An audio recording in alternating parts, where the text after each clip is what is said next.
Hello and welcome, guys. Make yourselves comfortable and enjoy.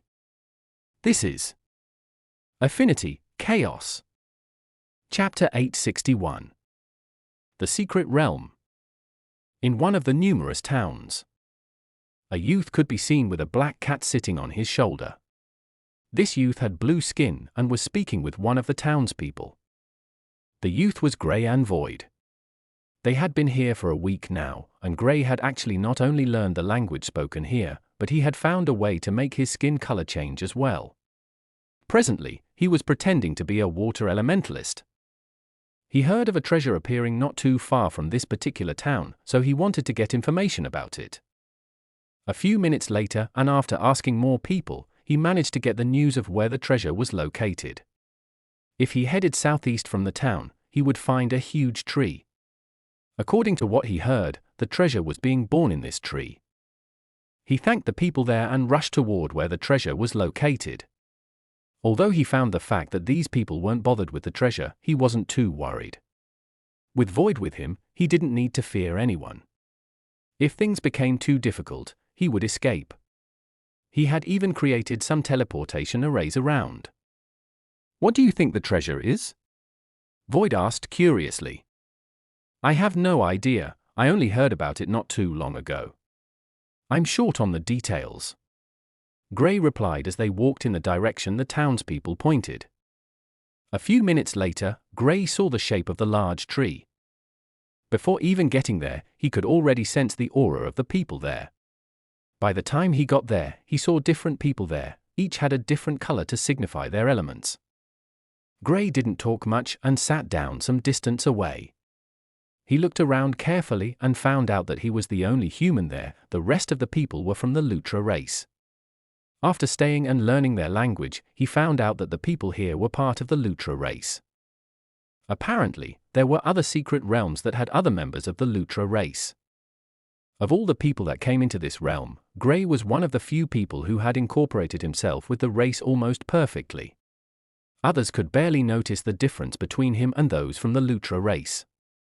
The people he met there were all in the Overlord plane, so he was 100% confident in being able to obtain the treasure.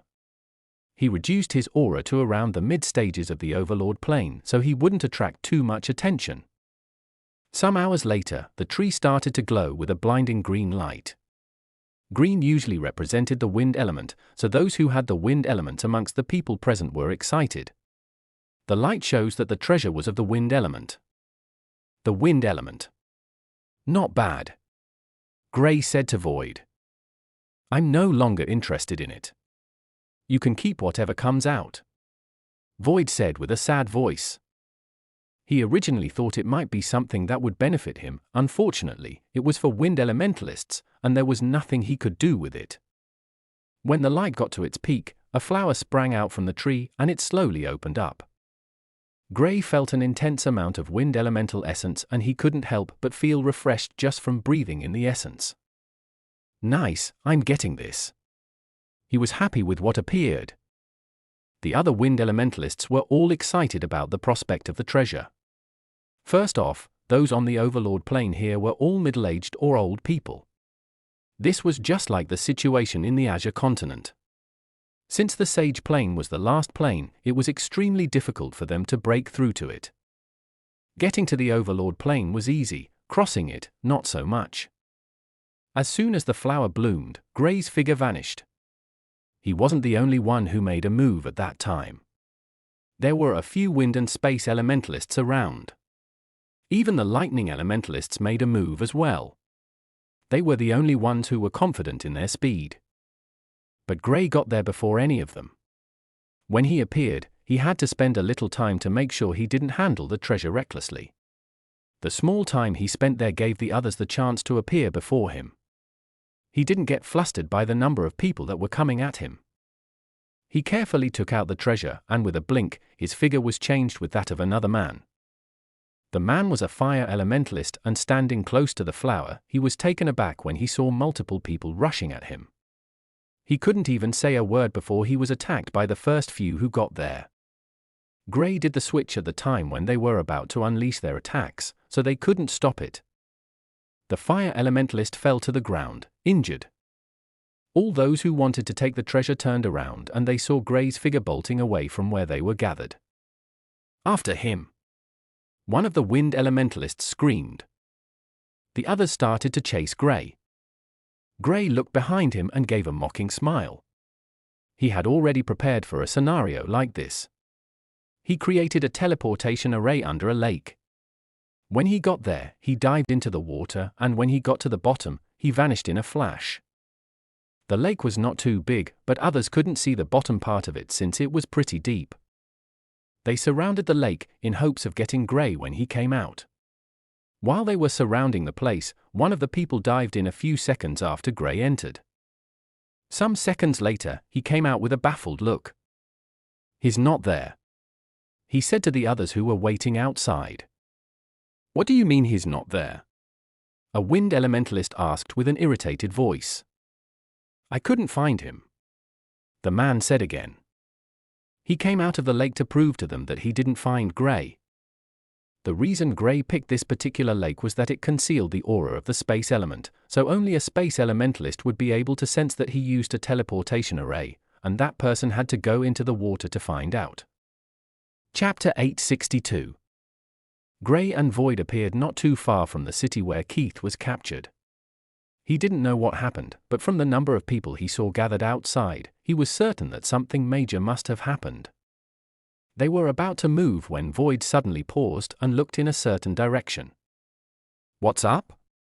Gray asked curiously when he saw Void looking in another direction. "That two-headed snake is there," Void replied. "Isn't it supposed to be with Keith?" Gray asked with a confused look. "Yeah, that's why I'm surprised it's there," Void answered. "Let's see what's up with it before meeting up with Keith," Gray suggested. "Wouldn't he be dead before we come back?" Void was a little worried about Keith's safety. "He should be fine. If I wasn't here, what would he have done?" Gray didn't feel too worried about it. The main reason he came over was that since coming here, this was the only time Keith has asked for his help. If not, he wouldn't have come over to help him out. Void could only agree with him and go over to meet up with the two-headed snake. It took them a few minutes before they got there. Void traced the snake to a small cave that had some water inside. Looking around, they saw the snake lying on the ground, injured. "I see, no wonder they got that guy," Gray commented when he saw the state of the snake. Void went over to speak with the snake. He was a magical beast, so he could naturally communicate with the snake. After talking for some time, he found out that Keith was ambushed by people from the Lutra race. Actually, Keith wasn't the only one, every human around this area was ambushed. Gray gave the snake a healing tonic he got from this realm. It was not as effective as the tonic he got from the blooming viper, but it was still good. This snake had been very useful since he got it, so he didn't mind keeping it alive. The snake was already in the mid-stages of rank 6, so it meant whoever attacked them would be either in the mid-stages or the sage plane, or the late stages. Gray and Void left the snake so it could heal up before heading to the city. Since Gray could change the color of his skin, he didn't need to worry about anything. He walked into the city through the city gates and even greeted the guards as well. The fact that he could speak their language made things easier for him. He asked around and found out a few things. Those from the Lutra race had always known of humans coming into their world. However, lately, their city had been attacked repeatedly, and their cargoes were stolen. This sent them into an outrage and they decided to take out every human they found. They would track them, and after getting a good enough chance, they would ambush them. In total, they had captured over 10 humans during the past few days, and they would be executing them in a few hours.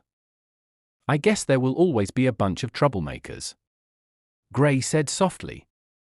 The Permanent faction were the only ones who had access to this realm, from what they knew. He couldn't be 100% certain that only the Permanent faction had access to this realm. If other factions accidentally found a spatial node that connects this place to the Aurora continent, there was no way those from the Permanent faction would be aware of this. Gray didn't have any problems with getting to the place where the execution would be held. It was a public place, after all. When he looked at all those captured, he noticed they were from the Permanent faction. Most of them wore the faction's uniform since it had defensive properties. Gray wasn't wearing his since he was wearing clothes he stole from one of the members of the Lutra race. He had to fit in, and he couldn't do that with his normal clothes. His gaze soon rested on Keith's body. Keith's state was not as bad as the two-headed snake, other than a few bruises. He was fine. "What do we do now?" Void asked. "Stop the execution, of course," Gray replied casually. "But there are a few late-stage Sage Plane elementalists around," Void warned. "Not a problem, it's not like I want to fight. I'm just taking some people and leaving," Gray replied, still not bothered about the people in the late stages of the Sage Plane. "Besides, I have you here, why should I be afraid?" he added with a grin. "I'm not going to get myself beat up because of these people." Void showed his stance from the start. "Come on, you'll get some good shiny things from them as a reward," Gray persuaded. "I'm not going to fall for that again."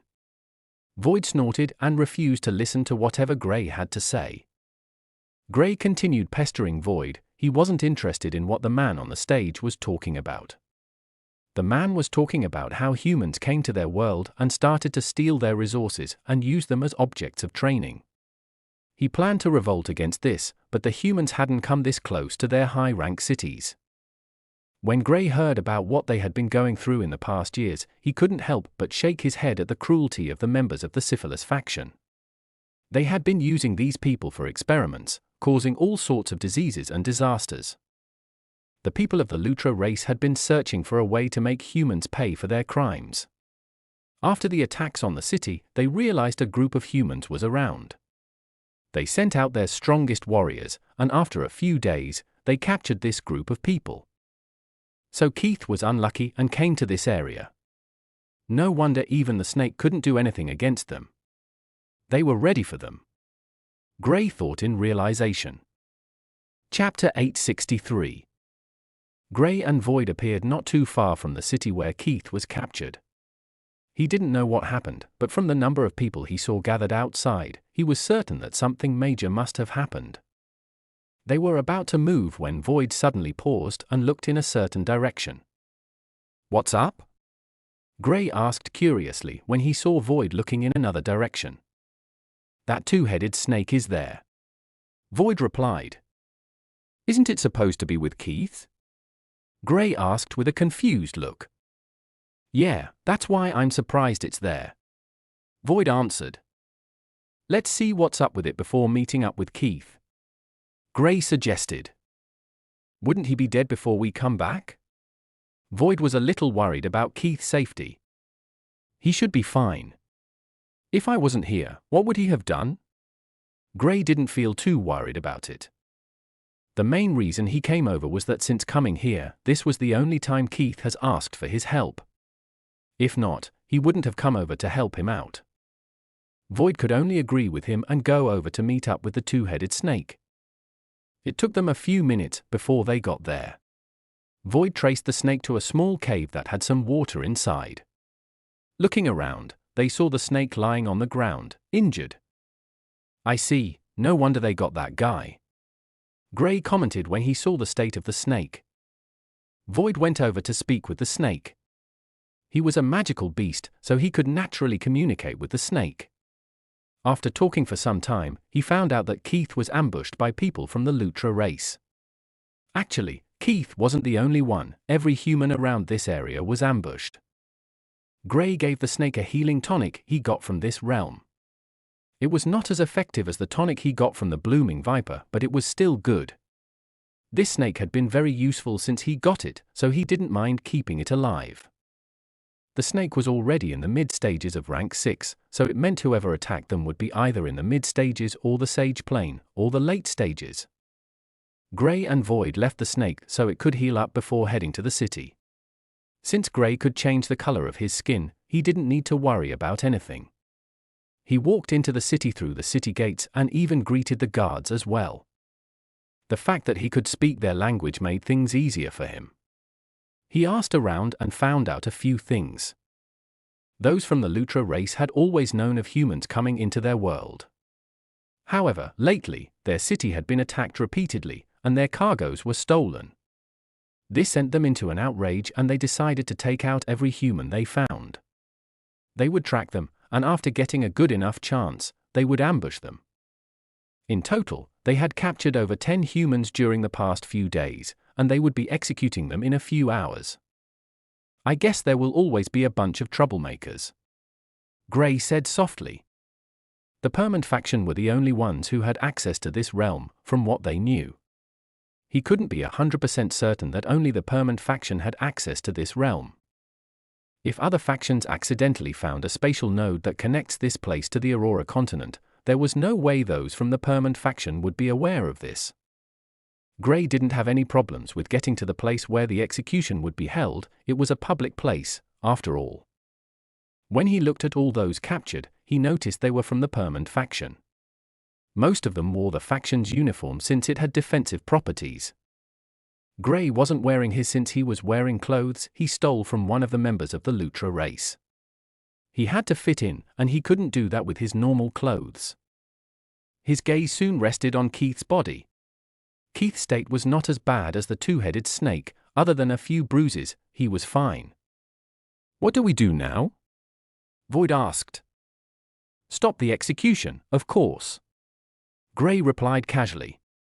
"But there are a few late-stage Sage Plane elementalists around," Void warned. "Not a problem, it's not like I want to fight. I'm just taking some people and leaving," Gray replied, still not bothered about the people in the late stages of the Sage Plane. "Besides, I have you here, why should I be afraid?" he added with a grin. "I'm not going to get myself beat up because of these people." Void showed his stance from the start. "Come on, you'll get some good shiny things from them as a reward," Gray persuaded.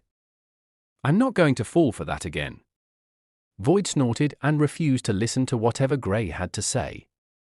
Gray continued pestering Void. He wasn't interested in what the man on the stage was talking about. The man was talking about how humans came to their world and started to steal their resources and use them as objects of training. He planned to revolt against this, but the humans hadn't come this close to their high-rank cities. When Gray heard about what they had been going through in the past years, he couldn't help but shake his head at the cruelty of the members of the Syphilis faction. They had been using these people for experiments, causing all sorts of diseases and disasters. The people of the Lutra race had been searching for a way to make humans pay for their crimes. After the attacks on the city, they realized a group of humans was around. They sent out their strongest warriors, and after a few days, they captured this group of people. So Keith was unlucky and came to this area. No wonder even the snake couldn't do anything against them. They were ready for them. Gray thought in realization. Chapter 864. The man finished his speech before calling out the first person that would be executed. It was a young man who Gray recognized, just barely though. If his guess was correct, then the young man was part of the group who followed them to the competition against the Syphilis faction. The young man was visibly afraid. He struggled as he tried to escape from the hands of the people who held him tight. Unfortunately, his cultivation was sealed and he was unable to move an inch. He pleaded as they took him to the front of the stage, forcing him to his knees. The man who gave the speech summoned a dark sword that hung high in the air, waiting to drop. The young man pleaded with them, but no matter what he said, the people of the Lutra race didn't understand a word he said. "How did you even learn their language?" Void couldn't help but ask. Gray managed to learn another language after only staying for over a month. He was very fluent with it now that they wouldn't know the difference between him and a native speaker. "I don't know, studying them I guess." Gray shrugged. During his first month here, he spent his entire time studying the people of the Lutra race. He even went as far as capturing one of them to try to learn their language. It took him a long time, but after putting his entire focus on it, he managed to get some ideas on it. He continued learning even after the first month, and when he entered a city, he took some books from the library. Reading was one of the best ways to learn the language more quickly. He still had someone with him who he tried to communicate with frequently. Their writing was completely different from what humans wrote, and he had to learn that as well. To be honest, Void didn't even know if Gray came here to train or learn about this civilization. When the man was about to drop the sword, "Wait!" He heard a voice come from the crowd. Pausing, he looked at the crowd, curious as to who would dare to ask him to wait. The crowd parted apart so the speaker would be visible. The young man who was about to be executed noticed the man pause and breathed a sigh of relief. Even though he didn't know what was happening, all he knew was that he was not going to die, well, for now. Maybe he could die in the next few minutes. When the crowd spread apart, Gray's figure could be seen standing alone, with Void hiding in his storage ring. "What do you think you're doing?" the man asked with a cold tone. "Nothing, I just don't think it's ideal to kill them," Gray replied. When his words left his mouth, all those around him gasped in shock. They couldn't believe one of their own was siding with the humans. "Seize him. We'll execute him first." The crowd was thrown into outrage.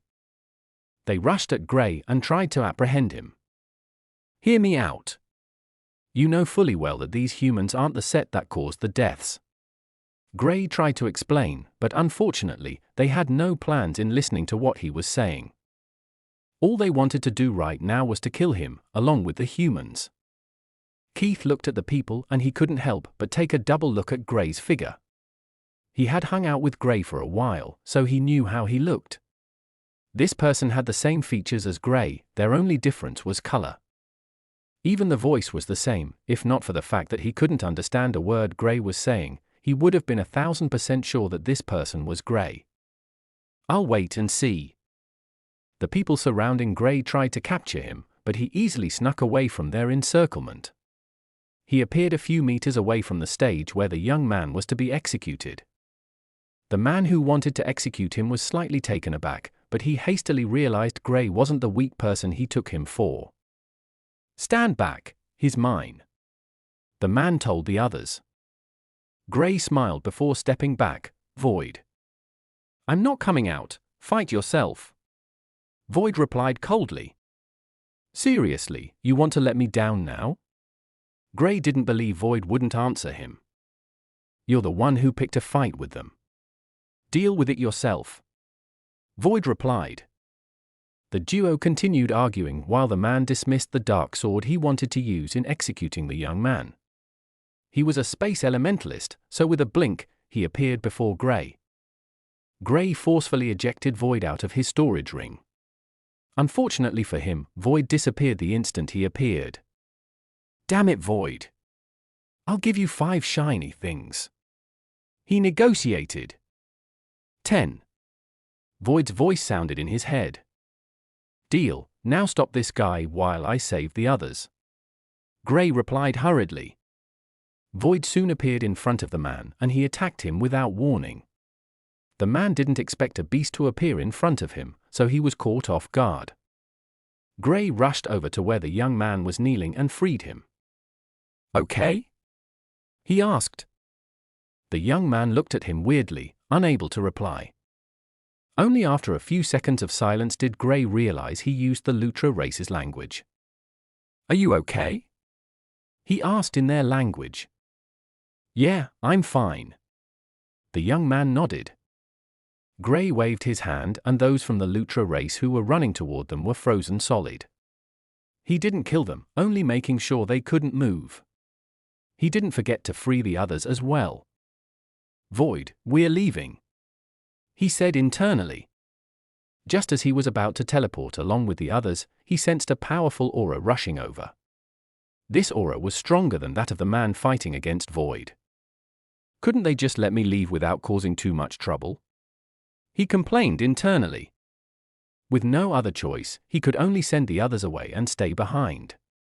If he followed as well, then this person coming could easily break the spatial tunnel. Chapter 865. The second the group vanished, an old man who had 2 different colors appeared before Gray. He looked around and snorted coldly, before stretching out his hand towards the empty space. Clenching it, Gray felt a powerful spatial vibration. Crap! He wants to break the spatial tunnel and force them back. He rushed into action and stood in front of the man. He couldn't allow the man to do as he pleased. After making such a difficult effort to rescue the group, the man was going to bring them back just like that. He activated his gravitational force field. Since the man was close to him, he was instantly affected by it. This man in question was already on the 8th stage of the Sage Plane. Gray, on the other hand, had broken through to the 2nd stage of the Sage Plane. He was the fastest amongst all the people who came in here while at the peak of the Overlord Plane. When he studied Keith and the others, he noticed most of them were still in the Overlord Plane. Keith was fortunate to be among the few who had broken through to the Sage Plane. Gray's strength was not something this man could take lightly. When the man sensed the gravitational force field, it was already too late and he had lost focus on his task. The group escaped with him being unable to stop them. He looked at Gray with an odd and angry expression. The reason for this was because, from Gray's blue color, it showed that he was a water elementalist, yet he had not only used the space element, but he had also used something related to the earth element. "Who are you?" the man paused to ask. He wanted to ensure Gray was not a genius from their race. If such a genius existed, then they had a good chance of breaking the barrier and going over the Sage Plane. "An unknown figure who will be leaving now," Gray replied in the Lutra race's language before turning around. The man chased after him. He didn't even think Gray was human because not only did he have their color which showed their elemental affinity, but he could also speak their language perfectly. It was almost impossible for his mind to go to that side. "Stop!" The man appeared in front of Gray. Gray couldn't continue his movement, so he had to stop and listen to what the man had to say. "I'll forgive the fact that you saved those humans. What I want to know is who are you, and how come you're only coming out now?" the man said calmly. He wanted to reason with Gray calmly since he saw a lot of potential in him.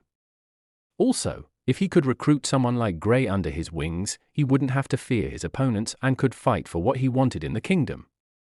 Gray didn't say anything, he only looked in Void's direction. Void was still fighting against the man. He was at the disadvantage, and honestly, he wasn't really a match for the man he was fighting against. However, because of his space element, the man couldn't kill him.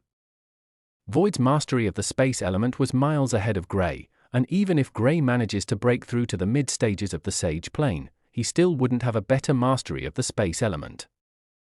The man looked at Void, intrigued by the ingenuity of the beast. He never thought there would be a beast that was this powerful around. Seeing how Gray looked at Void, his eyes lit up. "You want the beast? I believe it came here with the humans, but I can subdue it for you." The man tried to use Void to coerce Gray into becoming friends with him.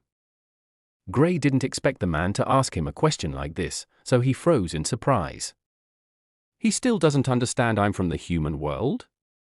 He thought internally. Gray didn't understand how high the allure of breaking the shackles of their world was to these people.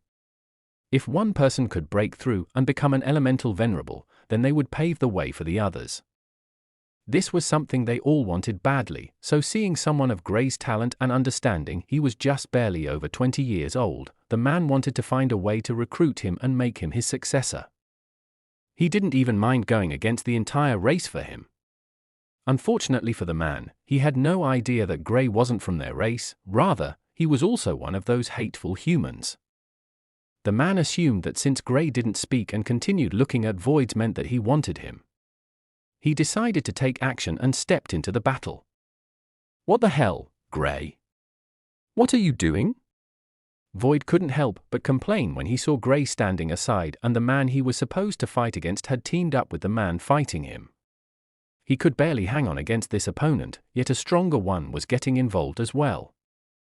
Gray chuckled, and after Void was beaten for a few seconds, he stepped in. With his gravitational force field fully active, and also his elements in place, he attacked. His aura suddenly started to increase at a fast pace. The man who wanted to recruit him froze when he sensed this. Gray's aura, which was around the 2nd stage of the Sage Plane, moved upwards to the 3rd stage. Within a second, it had reached the 4th stage. With the fusion state, he could increase his stage by the number of elements he had. Since he had 8 elements at the moment, he could increase his stage by 8 elements. He was already in the second stage, so if he added 8 more stages, he would go straight to the peak of the Sage Plane. The only thing at the moment was that he wasn't as powerful as a peak Sage Plane elementalist, but he could at least hold his own against them. Chapter 866. The old man, along with the man fighting against Void, paused and looked at Grey with bulging eyes. They turned to look at each other and they could see the shock in their eyes. They never thought they would witness something like this. Grey just went from the second stage of the Sage Plane to the peak in a matter of seconds. They also had special techniques to increase their strengths, but none of them was at this level. In fact, there was none that could improve their strength for more than 2 stages. Once it gets over that, it is no different from crippling themselves. Everyone, leave now. The old man warned the crowd who were watching the battle for fun. It had been entertaining so far, but now, it had gotten to a stage where even the bystanders would get affected by the battle. Grey didn't attack after using the fusion state. Although he wasn't too bothered about the safety of these people, he wasn't a maniac that would cause thousands of deaths without remorse, so he not only let them leave, but he decided to take the battle higher into the sky. Since breaking through to the Sage Plane, this was the first time he was about to fight a real battle, and he was also using the fusion state as well. He wanted to see just how powerful he had become. I forgot about this, and I let you trick me into fighting, Void said with a hint of annoyance. Well, you needed some exercise as well. Don't act like you didn't enjoy the battle. Come on, let's go beat these guys up. Grey replied with a smirk. Void stuck out his tongue and they flew into the air. The old man who wanted to capture Void for Grey was a little taken aback when he saw them together. Although he didn't know of their conversation since they spoke telepathically, he could tell that they were acquainted with each other. When he thought about this, his breathing ceased for a second as a frightening thought came to his head. He can't possibly be a human, right? Just the thought of this alone was more than enough to send shivers down the spines of every single member of his race. Grey being able to not only speak their language but also pretend like he was part of them by changing the color of his skin was terrifying information for them. If humans could do this, then there was no way the people of the Lutra race would be able to know who was human or a member of their race. In the sky. What are you? The old man asked with a serious expression. What do you think I am? Grey asked with a smile. A human. The man replied. He didn't want to say it, but from what he could tell at the moment, this was all he could think about. Correct. Grey didn't deny it since there was no use in doing so. The old man's expression changed drastically. His expression was very severe. I'll have to kill him no matter what. The man came to a conclusion quickly. If Grey went out to teach other humans about this, then they would be in deep trouble. Humans would be able to not only infiltrate into their world with ease, but they could even grow to start making decisions for them. For instance, Grey being a human and so powerful could easily vie for a high position in the world.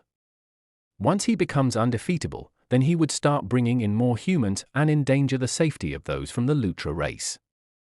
He probably wants to kill you now, Void said when he saw the eyes of the man. It wasn't hard to predict what the man was thinking since he suddenly started to emit bone-chilling killing intent. Yeah, I'd want to kill me as well, Grey said nonchalantly. He wasn't even bothered by this. He had made countermeasures, and that was to ensure that those who knew of his abilities to understand and look like them. Other than both men who were with him right now, there was no one else who knew about this, so he wanted to eliminate them and keep this secret safe. The old man looked at the other man and told him of his plan in Grey's presence. He didn't think Grey was on his level, even with the help of a special technique to drastically improve his strength. Grey chuckled and looked at Void. Want to see my second domain? Oh, you really did awaken a second domain while breaking through. For the lightning element, right? Void tried to recall which element Grey told him of awakening a new domain. Yup. I plan to use both simultaneously. Well, not now, Grey said before spreading out his hands. Looking at the duo in front of him as they were mere insects, the sound of lightning started to reverberate across the sky. The duo originally thought Gray wanted to attack them, so they prepared to defend, but the sound of lightning told them otherwise. Before long, the entire place was covered with lightning arcs that were shooting across the sky. Every inch within a 50 meters radius was fully covered with lightning arcs going through the sky. The old man and his companion scrambled to get their protection up in a bid to block the attacks from the lighting domain. They were still in the process when one of Gray's eyes turned pale blue. Each of his eyes currently had a different color. One of them was giving off a red glow which represented his red lightning, while his other eye was giving off a pale blue glow, which indicated his special flame. He planned to use the icy flames here. This fire was stronger than the flame he was previously using. "You're just showing off now, aren't you?" Void was forced to say when he saw how the sky looked. The blue ice inferno was designed with arcs of red lightning, and it gave off a majestic aura. Chapter 867. The old man and the man previously fighting against Void were engulfed by the icy inferno. Gray contracted the size of the domain to make it more powerful. He wanted to use it to its full potential. The men quickly started to feel the cold from the icy flames, and the lightning arcs flashing through the inferno made life a living hell for them. The old man tried to block the attacks, but he found it almost impossible to do so. With the help of the other man, they managed to fend it off. Gray had not attacked yet, rather, he was staring at the duo struggling against the domain. If only the domain was this troublesome to deal with, then they couldn't help but shiver at the thought of Gray joining in on the battle. An orb appeared on Gray's hand and he released it into the inferno. It exploded and caused a large explosion. The old man used his space element to try to escape from the inferno, but there was no way Gray was going to allow that. Presently, he had a higher cultivation stage than the old man. This gave him the advantage when it came to using his elemental powers. The spatial tunnel the man opened was forcefully closed by Gray, and the man was sent flying by the impact of Gray's attack. The attack was something that they couldn't defend against, its power was above their level. Gray didn't give them the chance they wanted to regain their bearings, he instantly attacked once again. He used the domain to hold back the other man while focusing on the old man. Symbols lit up beside the inferno, and the man who was trying to escape from the inferno was forced back by the powerful attacks that came out from the inscriptions. The old man was getting beat up by Gray's immense strength. Whenever he tried to use the space element to escape, Gray would always use his superior strength to break the tunnel, making sure it was impossible for the man to escape. Gray was single-handedly beating two Sage Plane elementalists. Both of them were in the late stages, which showed how strong he was. Void didn't bother with the fight any longer and just watched from the side. He almost wanted to beat Gray up for making him fight against the man when he had the strength to suppress him by this much. A minute later, Gray sent the old man crashing to the ground, outside the city. He appeared close to the man and released his gravitational force field. The old man tried to stand up, but he was forced to the ground by the sheer strength of the gravitational force field. Gray's figure blinked, and when he appeared again, he had the other man in his hands. He dropped him close to the old man. "Normally, I'd kill you, but I see no use in doing that. Not all humans are what you think they are," he said with a calm voice. He was not a righteous person, but he wasn't as brutal as those from the Syphilis faction. Honestly, he had no reason to kill these men, so he decided against it. If they attacked them without reason and might be a danger to him later on, then he would have killed them, but presently, there was no use in doing that. He faced no danger here with his current strength.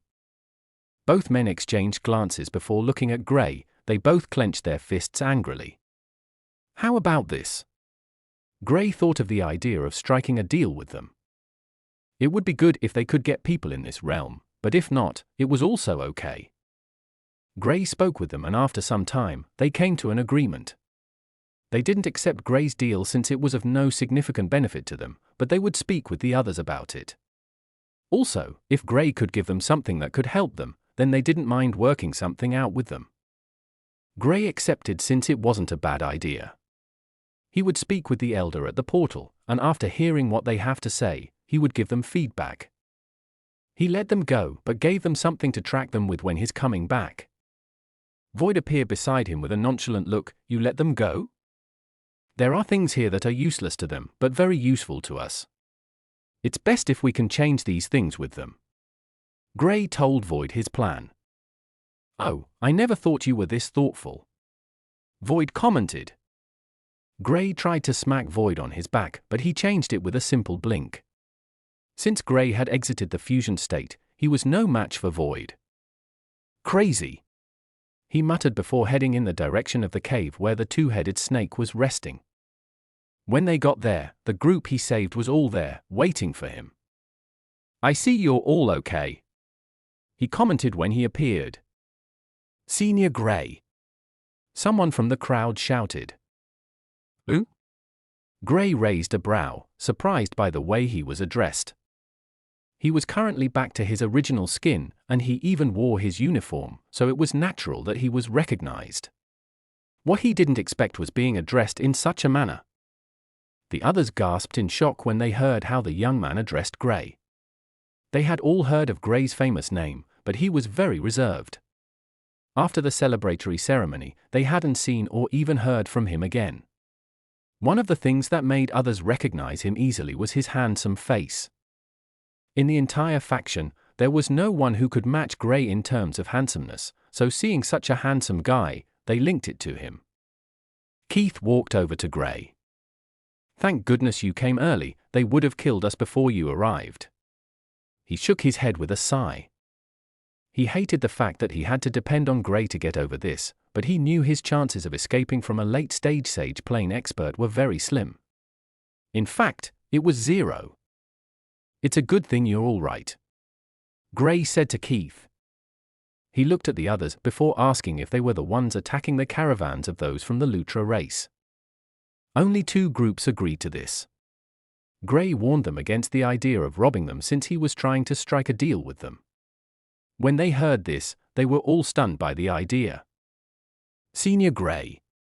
A young lady walked up to Gray with a somewhat shy expression. Yes? Gray turned to look at her. How did you learn to speak their language, and also, change your skin color? The young lady asked. Oh, it's not really hard, for me. You guys, almost impossible. Gray was blunt with his words. He changed his skin color when speaking so they would know what he was talking about.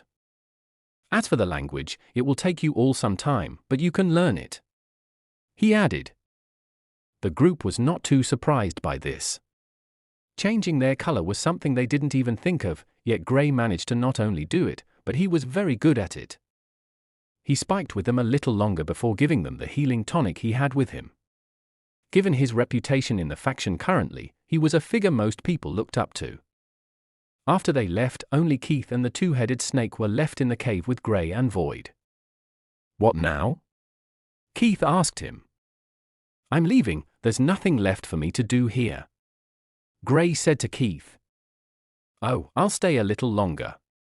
I want to grow stronger, Keith said with determination. All right, Gray replied. After speaking with Keith a little longer, his figure blurred and he disappeared, leaving Keith alone with the snake. Both parties exchanged glances before resting. Aurora Continent. Outside the Lutra portal. The portal vibrated and a figure stepped out of it. It was none other than Gray, who had Void on his shoulder. When he came out, he turned to look at the elder, who was alone. He looked around suspiciously. At the time he was coming out, he was almost certain that there was someone with the elder. However, the elder was all alone now. You're out, I see you made some improvements, the elder commented. Yes, elder. Gray bowed to greet the elder. When he was done with pleasantries, he immediately told the elder of his deal with the people from the Lutra race. Are you sure about this? The elder asked. This was not a simple matter, and it would be very beneficial to the faction if it was true. Yes, elder. Gray nodded. Come, we're going to meet the faction leader.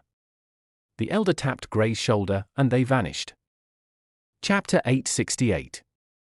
Permanent Faction. Gray and the elder appeared in the secret cave where he met with the faction leader the last time. The faction leader had already gotten the news of the duo's arrival, so he wasn't surprised to see them. They both bowed to greet the faction leader. "What brings you here?" the faction leader asked, waving at the duo not to bother with greetings. They naturally didn't do as they were told. After they were done with greetings, the elder looked at Gray before turning to the faction leader. "He has a very important piece of information." He pointed at Gray. "Oh really, what's that?" the faction leader asked with curiosity. Gray went on to tell him about the potential deal he struck with the members of the Lutra race. "Wait, you managed to learn their language?" the faction leader couldn't help but ask. This had been a major stumbling block for them while they were still in full control of the portal to the secret realm. They had not been able to break through the language barrier for years, and in only 6 months or so when Gray entered he had not only broken it but he also managed to strike a deal with them. Amazing! "Yeah, it was pretty difficult, but it wasn't impossible to begin with," Gray said. "Do you think they'll agree to your deal?" the faction leader asked. "They were the ones who brought up the terms for this deal, so hopefully, yeah," Gray replied. "All right, there are some things we can offer them." The faction leader nodded after hearing Gray's words. He brought out a few items and gave them to Gray. He knew all about the Lutra realm and what they lacked, so he brought out a variety of items that were impossible to find in the Lutra realm and handed them over to Gray. Gray was the only one who could communicate with them, so he passed everything to him. After taking them, Gray and the elder disappeared from the secret cave. After they left, 3 figures appeared beside the faction leader. They were all old men, and the faction leader looked at them with respect. "What do you think of him?" the faction leader asked. "He seems to have the faction's best interest in mind," one of the men said. "Is that kid's child, right?" an old man asked. "Yes, Lucas produced a child even more monstrous than himself. But from the look of things, the boy has no knowledge he's from the Dawson family," the faction leader replied. He could still remember how Lucas rose to fame after a famous battle he had with an old ancestor of a rival family. That battle took him straight to the top, and he was regarded as a peer amongst those figures who were at the very top. He has some secrets in his body. I presume that's one of the reasons Lucas kept him hidden," the faction leader added. "It's natural. Why do you think he's this powerful? As long as he has the faction in mind, that's all that matters. Also, I think he has some feud with necromancers. If not for the guy protecting him, he would have been dead by now," he added as well. "Necromancers? HMPH. They are becoming more brazen now. Try to exterminate the few you find around. Also, there should be a base around our region, search for it and remove it," one of the old men said. They continued speaking about Gray's prospects, and after some minutes, they decided to leave Gray alone.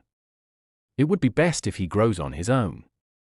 Even his family was letting him experience life on his own, why should they interfere? Lutra Realm. Gray's figure appeared in the realm once again.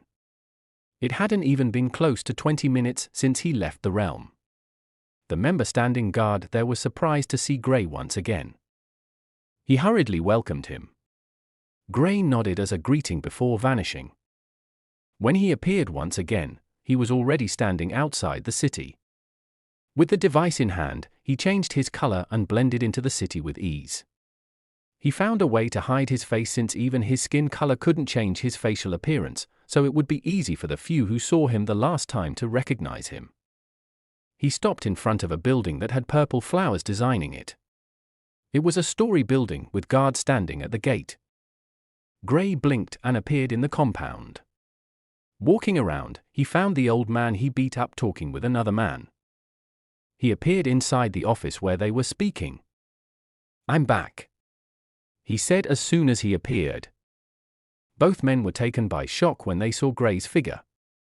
If not for him speaking, they wouldn't have been able to sense him. Gray was currently in his fusion state. Even though he felt they would accept his proposal, he didn't trust them. They could easily plan an ambush, waiting to take him out. "How did you get in here?" The middle-aged man sitting on the chair asked with a cold voice. I walked in. Gray replied nonchalantly. I assume he already told you of my proposal, correct? Gray asked. Yes. We're not interested. The man replied almost instantly. Calm down, this is not the only part of the deal. There are other kingdoms in this realm, and I can easily strike a deal with the others as well. You don't want them to be the ones to collaborate with us, do you? Gray looked at the man with a blank expression. The man froze when he heard this. Thinking about it, he couldn't help but feel apprehensive. If the other kingdoms allied with humans, then they could easily take control of the entire realm. This is a win-win scenario for us. We give you what you want, and you give us what we want. This will not only reduce the number of humans who come here, but it will also give you guys the chance to break the barrier. Gray continued. He had never been the best negotiator, and if they still refused this proposal, he would leave immediately. Chapter 869. Gray left the city with a satisfied smile. He was able to convince the man to agree to the proposal. The thought of us helping the other kingdoms is more appealing than us exchanging resources. He thought with a chuckle. What now? Void asked Gray when they left the city. Now that they were out of the city and already created a connection between this kingdom and the faction, it was time for him to leave. I have to teach someone the language. I've written most of it down when learning, so it should be easier for them. Also, I have to introduce them to who would be exchanging the items with them. Gray said. The only person Gray was close to that was currently in the realm was Keith, so he planned to use Keith. Since Keith was still in the first stage of the Sage Plane, it would be a good thing for him if he could stay here for an extended time since their time here was already up. When he looked at the tracking device, he saw that Keith was still in the same cave where the snake was located. He vanished and appeared there within a second. Hey! He waved at Keith. Who? I thought you were leaving? Keith was shocked by Gray's sudden appearance. He was even prepared to attack. I did, but I struck a deal with these guys, and after speaking with the faction leader about it, he approved it. Now we need someone who would be the link. I can't stay here since there's a place I need to be in a few months' time. Gray went straight to the point. You want me to do it? Keith understood what Gray was getting at. Yeah, you'll be the one communicating with the Lutra race. If you don't want to, you can as well reject it. You're not obligated to do it. Gray said. I want to. This is a chance for me to stay here a little longer, so of course I want to stay and do it. Keith accepted immediately. Good, here. Gray tossed some scrolls at him. What are these? Keith asked with a confused expression. The scrolls were over 20, and opening one of them he couldn't understand a single word on it. All he saw were weird symbols. You'll have to learn the language of the race if you want to speak with them. That's it, take these as well, it's more like a rough translation of those words. Gray gave him another set of scrolls. Keith almost wanted to regret his decision, but he forced himself to study the scrolls. I'll teach you how to speak the language once you're done with reading that. It will make things easier. Gray said after some time. With that, he left Keith alone. Since he was still here, he decided to explore the place a little more. Maybe he could find something interesting. Since breaking through to the Sage Plane, he hadn't been able to do many things. If not for the battle he had with those men, he wouldn't even know how powerful he is. Well, that was while he was in the fusion state. Once an elementalist breaks through from the Overlord Plane to the Sage Plane, they undergo a considerable change. When breaking through to the Overlord Plane, he had to crack his cores and integrate the powers into his body. Now, he had to compress those powers into different spots in his body. This was different from cores. In this case, the spots where the powers were gathered would be on different parts of his body. Unfortunately for Gray, he was different from others, so he couldn't do it the conventional way. Instead of compressing the powers to different spots, they were all attracted to the orb in his body. With this, the orb gave off a stronger glow, and Gray could feel his connection with it grow significantly. He could feel he had some sort of control over it now. That was not the only thing, the blue flame in his head had grown stronger and he could also send it out of his body. However, it still hadn't gained consciousness, although it was on the verge of doing so. It stopped. Gray was still contemplating if he should allow it to gain consciousness or not. He was the one who had stopped it with the array the faction leader used in stopping it from advancing. The thought of having something with a thought of its own in his body was a little too scary for him, so he planned to wait until he was sure he had complete control over it. When he started his exploration, he would occasionally bring out the flame and try to loosen the hold on it. After watching how it reacted, he would keep it back. The flame was very dominant, and it didn't want to be under any control. This was Gray's greatest issue with it. While strolling through the realm, he sensed something interesting. An earth elemental treasure. Let's check it out, he said to Void. He didn't like missing the chance of acquiring a treasure that could improve his elemental grade for his elements. At the point, he was a little certain that either his earth or darkness element would be the next to have a domain. There's also the possibility of his water element. The grade for his water element was improving without him even doing anything. Of all his elements, only his light element was still below the blue grade. He hadn't been able to improve it since it was very difficult to work with. Other than using it to heal himself, he couldn't rely on its speed, mainly because of his space and lightning element, which had high elemental grades. Even his wind elemental grade was already cyan after he acquired the treasure he found in this realm during the second month he entered the realm. If his earth element sees another upgrade, then it would be in pole position to become the next domain awakened. Chapter 870. Gray's figure shot through the sky and before long, he appeared in a desert. On getting there, he saw multiple people. Some of them were from the Permanent faction, while there were also people from the Lutra race. It was like there was an unwritten rule that they should wait until the treasure was ready before they started fighting. The treasure got to its peak when Gray arrived. Everyone rushed after it at the time it was prepared. A pyramid-like sand dome was where it was radiating from. Gray didn't wait for anything and rushed into the place as well. He couldn't be the last person that got into the dome. There was an entrance underneath it. They could all sense the treasure was at the top of the dome. But there was no way to get into the place. This was why everyone waited until now. Gray used his wind and lightning element to breeze through most of the people that entered the place before him. He didn't even look at them and rushed straight for the top. On his way, he could sense powerful auras of people in the late stages of the Sage Plane. Some of them were from the Permanent faction, while the others were from the Lutra race. When Gray got to the top, he saw the humans facing off against those from the Lutra race. The humans were at a disadvantage in numbers. This was the Lutra realm, after all, so it was normal for them to have the number advantage. Gray used the fusion state once again, and unlike the people who wanted to fight for the treasure, he went straight for it. He didn't care about what anyone thought about this move. All that mattered was getting the treasure. He needed to improve his strength with every chance he got, so he was not concerned about making some enemies from even the Permanent faction. Those from the Permanent faction were taken aback when they saw a human figure rush past them, trying to acquire the treasure they were all fighting for. "Isn't that Gray?" one of the youths in the group asked. It was a young lady who Gray was a little familiar with. He had seen her once, during the day of the celebratory ceremony, Eva. "Stop there," a young man said coldly. He was in the late stages of the Sage Plane and felt he was senior to Gray. Given the normal circumstance when they left the faction, Gray was still in the Overlord Plane. So even if Gray manages to break through to the Sage Plane when he came here to train, he should still be around the first or second stage of the Sage Plane. Gray didn't even bother with answering them. Not even the elders could tell him to stop from taking this treasure unless they used their strength to stop him.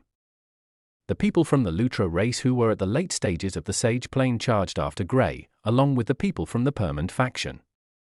Gray didn't stop, and when he was a few meters away from the glowing brown orb, he released his domain of fire. He used the icy flame since it was stronger. When the people chasing after him saw the domain, they instantly tried to block it with their elemental powers, but Gray was currently at the peak of the Sage Plane, so it was safe to say he was way stronger than them individually. He also only made it to cover a small area to make it stronger than normal. While the group paused to deal with the domain, he was standing in front of the floating orb. A large concentration of Earth elemental essence, how rare! He thought internally. He didn't waste any time and took the orb away. After taking it, he turned to look at the people who were already out of the domain's area. He was surrounded by both humans and the people from the Lutra race. You guys really aren't going to ally with these guys just to fight me, right? He asked with a smile. He didn't show any signs of fear since he could easily escape from the encirclement. You're Gray? The young man with the highest cultivation stage amongst the members of the Permanent faction who came asked. Gray hadn't seen this young man before, so he didn't really know him. Also, he didn't like the way the young man spoke with him. Hello. He waved at Eva. You're already this powerful? Eva asked with a wry smile. Not really, I'm using a special technique. Gray replied. I'm talking to you. The young man said coldly. You are? Gray glanced at the young man with raised brow. Don't get cocky because you managed to obtain a technique that increased your strength by this much. The young man said coldly. Gray turned his gaze away from the young man. He didn't have the time to speak with cocky people. He focused his attention on the people from the Lutra race. Are you people from the Slyth kingdom? He asked them in their language. You speak our language? One of the men asked in shock. Yes, but you haven't answered my question. Gray replied. Yes. The man nodded. All right, since you're from that kingdom, we can all go our separate ways. I presume you have a way to communicate with others from your race. I've agreed a deal with them to bring resources that you people don't have here. In exchange, you also give us the resources we don't have in our world. They've agreed to it, so we can be said to be allies. Gray explained the current situation to the man. The man froze, not sure what to believe. He wasn't the only one in shock. The others from his race, as well as all the humans present, had shocked expressions. Those from the Lutra race were shocked because of the information Gray just gave them, while those from the human race were stunned by the fact that Gray could communicate with these people. They had never heard of anyone being able to understand and even speak the language of this race. Gray being able to do it was the first time they saw something like this. Not just that, but he was also speaking so calmly with them. From how the people from the Lutra race were acting, they were sure he told them something shocking. Gray. Eva called out softly. Gray turned to her. You can speak their language? She asked, still not sure of what she heard. Yeah, it's pretty easy actually. Gray replied. There was no use in hiding this fact since others had seen him do it. It was only a matter of time before the entire faction knew of it. But how did you learn it? Eva asked. It took a long time, but it was worth it. It made finding treasures pretty easy. Gray replied. The young man who was trying to speak to Gray but was snubbed was getting increasingly annoyed with Gray. Hand it over. He said coldly. Gray stared at him coldly. Why? The young man froze when he heard Gray's question. Well, because I'm your senior in the faction. I don't think so. You can't last a minute against me, so tell me, how are you my senior? Gray shook his head before looking away. He couldn't be bothered with self-centered people like these. Even with the unity in the faction, it was natural that there were a few people who were greedy, so he wasn't too concerned with this.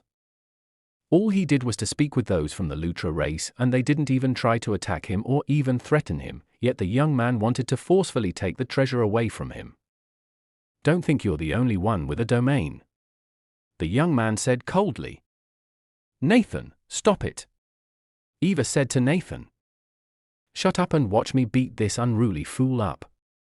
Nathan pushed Eva to the side. Gray's eyes went cold when he saw this. People like this would cause harm to the name of their Presporus faction. He didn't mind helping the faction weed out these craps. He looked at the people from the Lutra race. Have you been able to confirm? The man leading the group nodded. All right, since I took this from you, I'll exchange something else for it. Gray said, before facing Nathan once again, if you don't mind, I'd like to take out the trash. The men from the Lutra race nodded and moved back. They could tell that there was a dispute between Gray and Nathan, and they were about to settle things out. Eva looked at Gray. Hey, don't do this. I'm not doing anything, I'm just trying to defend myself against him. Gray replied nonchalantly. I'll put you in your place, proud fool. Nathan said coldly before walking forward, standing in front of Gray.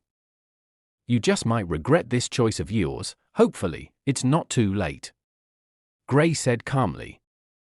He didn't feel any pressure from Nathan, and this was because of the complete confidence he had in his strength. Against someone who was still in the late stages of the Sage Plane, he was certain that he could defeat him. There was no way someone in the late stages of the Sage Plane could defeat him while he was at the peak of said plane. It was absolutely impossible. Standing in front of Nathan, he prepared himself for his opponent's attack. Chapter 871. Nathan, you can still back down. Eva tried to stop Nathan from fighting with Gray. She saw Gray's talent when he was still at the peak of the Overlord plane. Now that he used a special technique to boost his strength to the peak of the Sage plane, it was impossible for another genius at the peak of the Sage plane to even fight against him, much less one that's in the 7th stage of the Sage plane. All Nathan was asking for at the moment was a thrashing. Nathan glared at Eva coldly. He felt annoyed by the fact that Gray and Eva were looking down on him. He heard of Gray's fight against those from the Syphilis faction and was a bit impressed, but he didn't feel Gray was his match in any way. Even if Gray was currently ahead of him in terms of cultivation stage, it was with the help of a special technique. He believed Gray's strength wouldn't be on that level. He's looking for a good beating, and I'm very willing on my path. Since I'm in a good mood, I won't kill you. Gray said coldly. He didn't hide the disdain in his eyes when looking at Nathan. This infuriated Nathan even more, and he instantly attacked. He was a pure fire elementalist, and Gray couldn't deny the fact that he had a good talent from the first move he displayed. But in the presence of the current Gray, he was not even an opponent for him. Gray had fought against old experts in the 7th and 9th stages of the Sage plane, simultaneously, and still came out well on top. A single 7th stage Sage plane elementalist was not worth mentioning. With a wave of his hand, he dismissed the attack that was coming his way. Nathan didn't let this affect him. Without a second thought, he hurriedly attacked once again. Gray didn't move an inch from where he was standing. He was casually blocking the attacks. He had a nonchalant expression which showed that he wasn't even taking the battle seriously. Eva couldn't help but shake her head. She already knew that Gray would defeat Nathan, but she didn't think the power difference would be this much.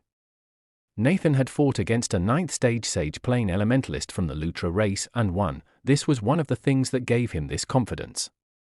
Not only that, but he was also a great genius who had immense strength. But against a genius of Gray's level, it wasn't worth mentioning. Gray awakened his domain while he was still in the Overlord plane. This was something that hadn't happened before, so it showed the level of Gray's competence. If even this didn't stop Nathan from fighting against him, obviously none of her words would. Seeing how easily Gray was repelling his attacks, Nathan started to lose his cool. He attacked more aggressively, but Gray still didn't move an inch. His foot had been in the same place since the start of the battle, and he hadn't even attacked yet, just blocking all of Nathan's attacks. Nathan felt insulted by this. Gray was purposely looking down on him. This was not something that had happened to him before. Gray suddenly took a step forward. I've given you enough time to shine, my turn. After saying this, Gray's figure blurred and he appeared close to Nathan. Before Nathan could react, Gray sent a palm his way. The palm connected with his chest and it sent him flying. His body crashed into the walls by the side, creating a crater on it. When he opened his eyes, he saw Gray standing before him with a smile. Gray clenched his fists and threw a punch his way. The strength of the punch was well above his previous attack. he hastily tried to set up a defensive wall around him. The blow connected with a defensive fire screen he prepared, but within a second it shattered and Gray's fist connected with him. Gray's physical strength was already in the Sage plane, and with the boosted strength he received from the fusion state while also using his elements to increase his strength, his attack power was almost on the same level as a fusion orb at the moment. Nathan was Gray's first test subject, and he was very satisfied with the results of the test. The crater Nathan was on caved in deeper. Outside the dome, a few people were still trying to rush in when they heard a loud sound coming from the top of the dome. They looked above them and they saw a figure shooting out from a hole created in the dome. The figure flew for over 200 meters before crashing into some of the sand domes in the desert, destroying them in the process. Of all the sand domes in the area, only this one had something like an entrance. Gray walked past the hole and flew into the air, shooting after Nathan, who was still lying on the pit he caused on the ground. Eva and the others could only follow behind Gray, who appeared above Nathan. The people from the Lutra race also followed them as well. The man Gray spoke with was shocked by Gray's strength. Now, he was grateful that he didn't carelessly charge at Gray. Had he done that, Gray would have killed him without a second thought. Gray could beat someone from his race so ruthlessly, it was unimaginable what he would do to others.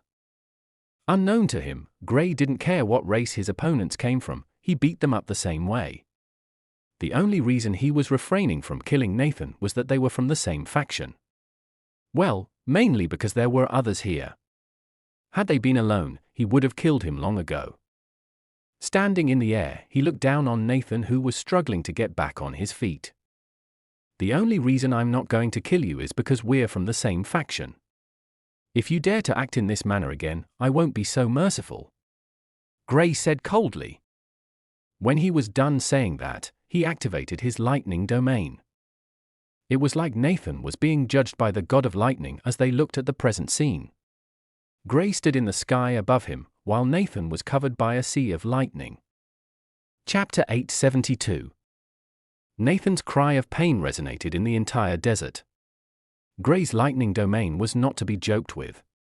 If his icy flame domain was cold to the extreme, then the lightning domain not only burns, but it also electrocutes his victims as well. Nathan was shaking vigorously in the domain and had fallen to the ground once again. Eva looked at Gray with disbelief in her eyes. She knew about Gray's fire domain, but this was the first time she was seeing him using another domain. Gray was still in the Sage plane, but he had awakened 2 domains already. And each of them was very powerful. Some multi-elementalists who had become elemental venerables still only awakened just 1 domain, yet Gray was already on his second one. Just how powerful will he be when he becomes an elemental venerable? The question flashed through Eva's mind. All those who had seen Gray use his fire domain some moment ago when he stole the Earth elemental treasure right in front of them were stunned. Now they knew why Gray was the most talked about talent in the faction. Not only did he awaken 1 domain when he was in the Overlord plane, but he also awakened another just after getting to the Sage plane. His future was limitless at this moment. Gray, it's enough. Eva pleaded with Gray. She didn't have any other choice. Nathan was a genius from their faction, and the fact that Gray was beating him up this badly won't go well with some of the elders Nathan was close with. Gray looked at her before waving his hand. The lightning stopped and Nathan's figure was still vibrating on the ground. Here, this should help in his recovery. Gray passed a healing tonic to Eva before turning around. You're leaving? Eva asked, stunned by the fact that Gray was leaving just like that. Anything? Gray turned around to look at her. Eva dropped her head before looking away. Nothing. Gray turned around and looked at the men from the Lutra race. Let's go. With that, Gray vanished with the men in tow. Eva and the others from the Permanent faction looked at where Gray was standing before he vanished. They still found it hard to believe that Gray beat up Nathan by this much. What was worse was that Logan couldn't even defend himself against Gray. The difference in strength was just too great. Eva flew down to see Nathan's condition. He was still shaking slightly, but she noticed Gray didn't overdo it. She used the healing tonic Gray gave to her to help him heal up. After taking the healing tonic, Nathan looked around in search of Gray. "Where's he?" he asked with clenched fists. "Gone," Eva replied. "Look, I'll suggest you let this matter go," she advised. Nathan kept his head down while biting his lips. He bit them so hard that they started to bleed. To him, Gray disgraced him. This was something he was never going to let go of. He couldn't even raise a hand to Gray. To him, there was nothing more disgraceful than this. Not being able to even lay a finger on your opponent while he beats you up without any stress. Eva knew that Nathan's pride would not let him take this lying, but there was nothing she could do. Gray was a monster they obviously couldn't beat, and since they were from the same faction, they couldn't gang up against him. Thinking of this fact, she recalled something and couldn't help but think of the odds of them being able to even defeat him under such a condition. Gray was able to single-handedly beat the group from the Syphilis faction, even though they were all in the same stage. If he could do that, then fighting against them wouldn't be an issue for him. Such a terrifying figure. I'm glad he joined us. This fool better not irritate him, she thought. From Gray's actions, she could already guess that he was a ruthless figure. She was still thinking of ways to convince Nathan against fighting with Gray when Gray suddenly appeared once again. I forgot to tell you. Gray brought out a map and marked it to them. We're allied with this kingdom, so do well not to attack them. After dropping this information, Gray vanished once again. He left the map with them so they could use it to mark theirs. He didn't give them any details, only telling them that they were allied. Nathan wanted to speak to him, but before he could say anything, Gray was nowhere to be seen. Just you wait, I'll get my revenge for sure, he muttered. Don't even think about it. Eva's voice turned cold when she heard Nathan speak of having his revenge. Nathan didn't think Eva would speak to him in such a manner because of someone else. Eva, he called out. Gray's not someone we want to have a conflict with. He's favored in the faction for being the one who brought this place to us. Now, he has even struck a deal with the people from this realm. Just let it go, Eva advised softly. Nathan dropped his head in frustration. He didn't want to let it go. He couldn't. Gray shattered his pride as a genius, and the only way he could get it back was by fighting against him once again. I want to fight against him once more, he said softly. No matter how many times you fight against him, you cannot win. Eva told him the bitter truth he didn't want to accept. Gray was above his league, and the more he thought about it, the more he was making things difficult for himself. On the day of the celebratory ceremony, Eva was well above Gray, but now, she knew she couldn't even take a single blow from him. Gray, who was once below her, was now high up in the sky, and all she could do was to watch him shine. Chapter 873. While Eva and Nathan were speaking about Gray, he was currently standing beside Keith, introducing the men he brought with him from the desert to him. Keith was still busy reading the scrolls Gray gave to him. Seeing Gray suddenly appear with these men and then disappear almost instantly stunned him. He was still trying to figure out what to say to the men when Gray returned. After introducing him to them, he vanished once again. He didn't even have the chance to try out the little he had learned. What was worse was that Gray took him with him to the place he was headed. They soon appeared in the city where Keith was supposed to be executed. He couldn't believe he was back in this place once again. They were standing in front of a large building. The guards at the gate didn't try to stop them as they walked inside. The men who came with Gray were stunned when they saw this. Even after confirming that Gray made a deal with their ruler, they still found it hard to believe. Now that they saw Gray walking in so freely, they knew it was accurate. They appeared before the ruler of the kingdom. Gray introduced Keith to them as the person who would be making the exchanges from now on, since he would be busy with some other things. The king looked at Keith, trying to access him. You don't need to do that. I won't recommend someone that isn't deserving of it. Gray noticed the king's actions and said. The king stopped trying to access Keith and turned to Gray. Since you're the one who recommended him, I'll trust him. Gray nodded at the man before looking at Keith and telling him about what just occurred. Of course, he removed the part where the king tried to see his strength. When Gray was done with the introductions, he left with Keith. Since he had to teach Keith the language, he couldn't leave the Lutra realm for now. Before leaving, Gray gave the leader of the group from the Lutra race he brought from the desert a treasure as in exchange for what he took from them. Back in the cave.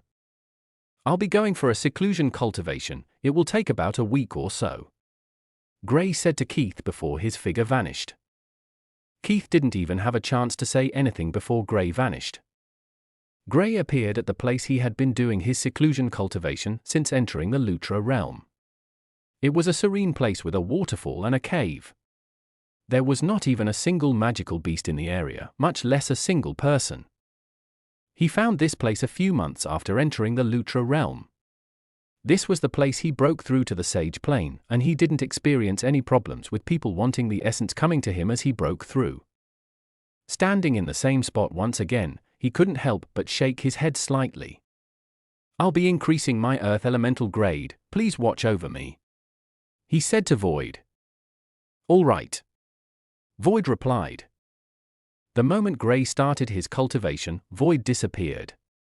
He wanted to ensure there was nothing in that forest to threaten Gray before going out to see if he could find anything interesting. Not finding anything, he left the place without a second thought. Gray used an array as well. Not just that, but before leaving, Void placed some sort of array in the place to make sure he would be notified if anything went near Gray. He wanted to make sure he took care of anything before Gray was finished with his cultivation. A week later, Gray woke up to Void sleeping beside him. He knew Void had been gone for some days now, but since he couldn't exit his cultivation, he let him be. It wasn't like anything bothered his cultivation throughout the time Void was absent. When he opened his eyes, a brownish glow flashed through. He hastily entered his chaos space to check the elemental grade of his earth element, and it was currently giving off a bright yellow color, just behind the emerald grade.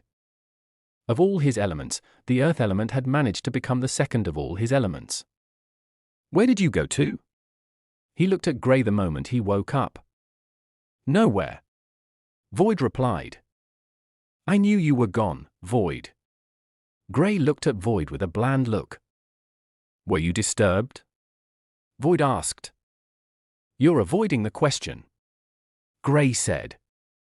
Were you disturbed? Void asked again. No. Gray shook his head. Okay, then where I went doesn't really matter now, does it? Void looked away. Gray was certain Void was up to no good, but there was nothing he could say since he wasn't disturbed during his training. Fine. Let's go over to see how Keith is doing, he said, and vanished with Void on his shoulder. When he appeared in the cave, Keith was still busy reading through the scrolls. Gray could tell that he hadn't left the cave since he left. You should have learned some things by now, Gray said when he appeared. Keith nodded to his question. Other than speaking the language, he was a little good with writing the Lutra language now. All right. Gray nodded. He took his time and started to teach Keith about the Lutra language. It would naturally take some time, so he took his time. It wasn't like he was in a hurry to leave the place. Other than the places he had to be, he didn't bother about any other thing. The days went by and it took Gray just over a month before Keith learned the language. He couldn't believe this was the same thing he learned within that time, alone. All right, I'm done here, so I better get going, Gray said to Keith when he was done teaching him. Thank you for your help. Keith appreciated Gray's help so far. Without Gray, he wouldn't have been able to get into the Lutra realm. Now, Gray was helping him stay longer than others. It's okay. Chapter 874. Before leaving the Lutra realm, Gray decided to check on the three brothers he took from the Horned race. He hadn't checked on them since they separated, and now he was about to leave. There is no guarantee that they have been able to break through yet, since it was a realm that has eluded those from their realm for a long time now.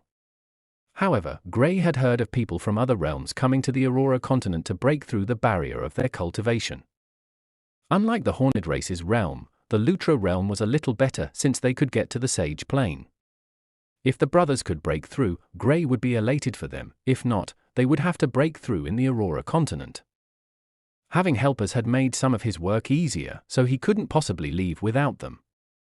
Taking out the tracking device, he noticed they were all in the same location. It'll be easier this way, he thought before disappearing. When he appeared again, he was standing on a piece of ice floating in the vast ocean. This is unexpected, he thought before looking around. He couldn't find any of the brothers around. Ha ha, they ditched you. Void laughed when he saw this. They're around, you just don't know where. Grey didn't get annoyed with Void before tapping his foot on the ice. A stairway opened up to the amazement of Void. Told you. Grey chuckled and went inside. Void accompanied him into the place as well. They walked down the stairs carefully. Isn't the ice above floating around? Void asked when they started descending the stairs. Yeah, strange. Grey nodded with furrowed brows. He soon felt the movement when the stairs suddenly changed. It turned into a slide and they started to slide down the place. The change took him by surprise, so before she could react, he was already falling down the place. Bam! He crashed into hard rocks at the bottom of the slide. Don't tell me this is the bottom of the ocean, Void commented as they landed. Unlike Grey, he landed on his feet. It's not, obviously, Grey replied before looking around. They seemed to be in a city, well, sort of. He took out his tracking device and noticed there had been a change in the location of the brothers. They were currently in 3 different positions. How did you even do it? Void couldn't help but ask. Whenever Grey enters a labyrinth or canyon, or in this case an abandoned city, the view on the tracking device changes. Now, it was only showing the map around the city. Easy. When making it, I used an array that would draw power from the world. In turn, it would also give me a good map of any small area I'm in. It's very difficult, and developing the array took a while. Grey replied with a proud smile. You're a freak, Void blurted out. He couldn't bear to use the word genius since Grey's thinking was above that. A freak was better and suited Grey even more. The fact that he could not only come up with something like that but also made it as well showed just how freakish his mind was. Thank you. Grey chuckled. You'll be going in this direction while I go in the other. Grey wanted them to leave as soon as they could. He received a message from Klaus not too long ago, seeking his assistance on something. So he wanted to go check it out once he leaves this place. Void nodded and disappeared. Grey went in another direction, opposite Void's. Some minutes later, he noticed some figures running around the place. They were not humans. Well, he couldn't say they weren't humans, it was a confusing mix. One of them had the face of a man but was not even up to a meter tall. Where have I seen someone like this? He fell deep in thoughts as he saw the figure. The figure was staring at him as well.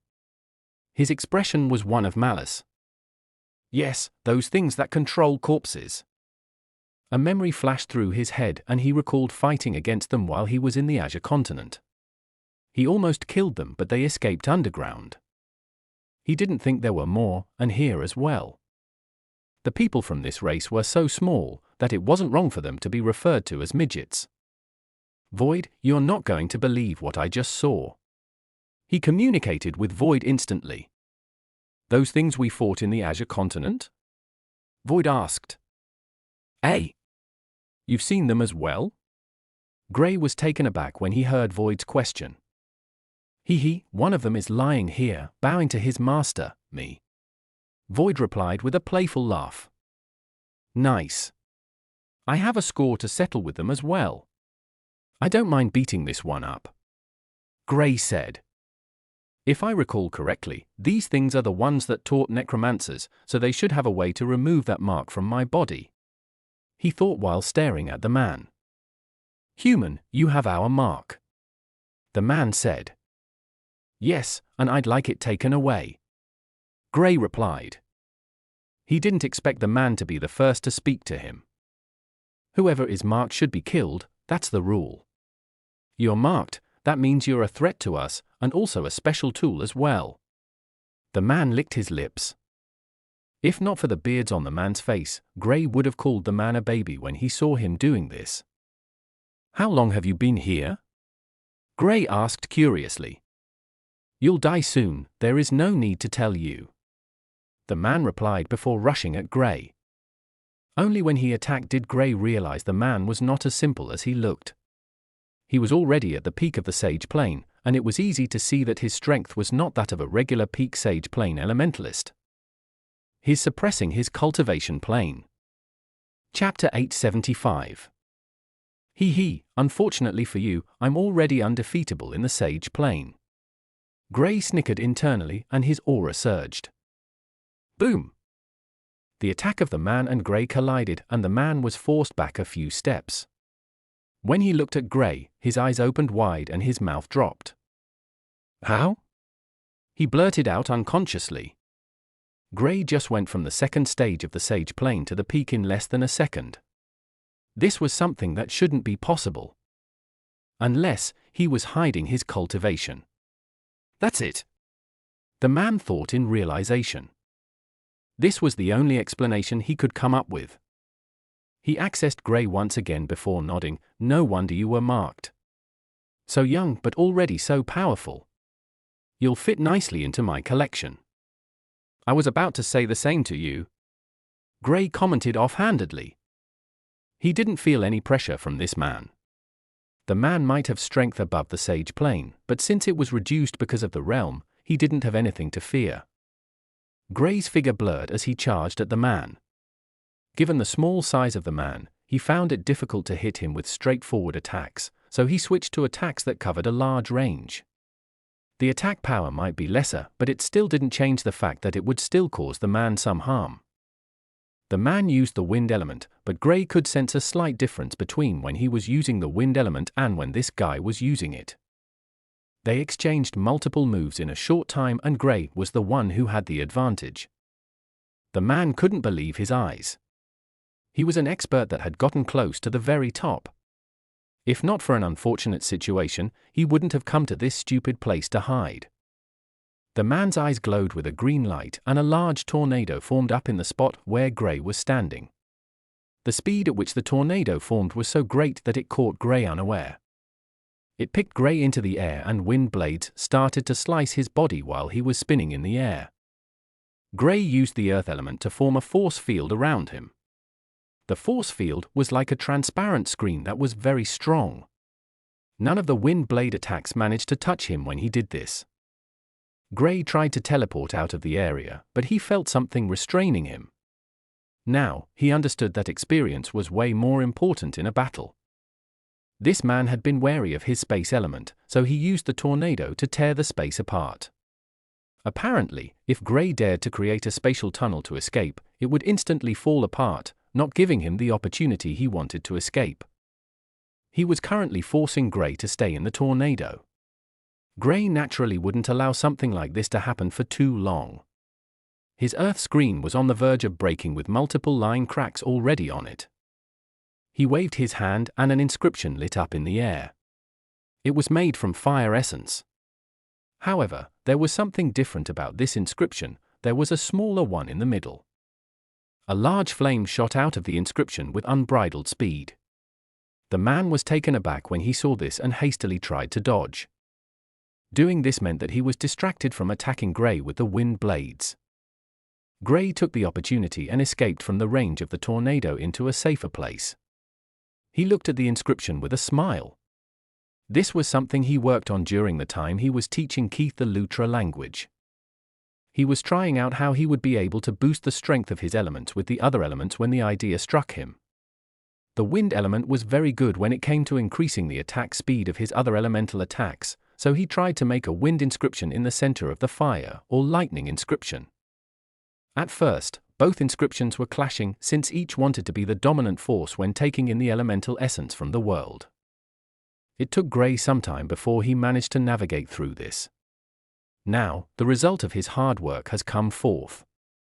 He couldn't hide the fact that he was pretty excited about what the future held for this new discovery of his. The man, seeing that Gray had escaped, didn't rush over once again.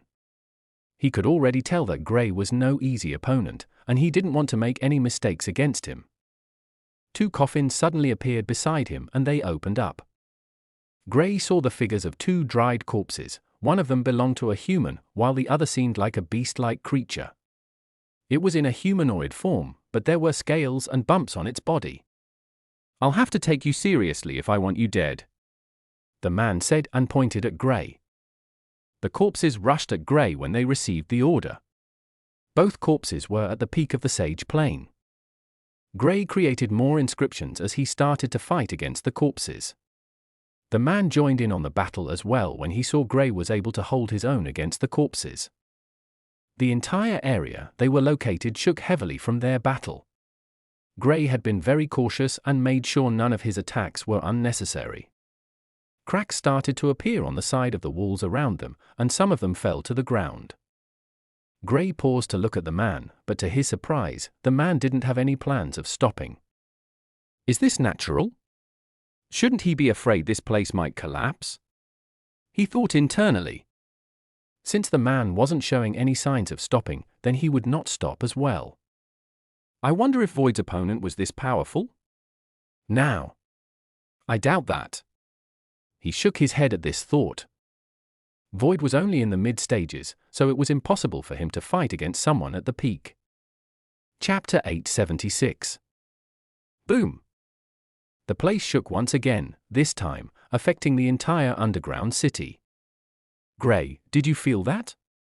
Void's voice echoed in Gray's head.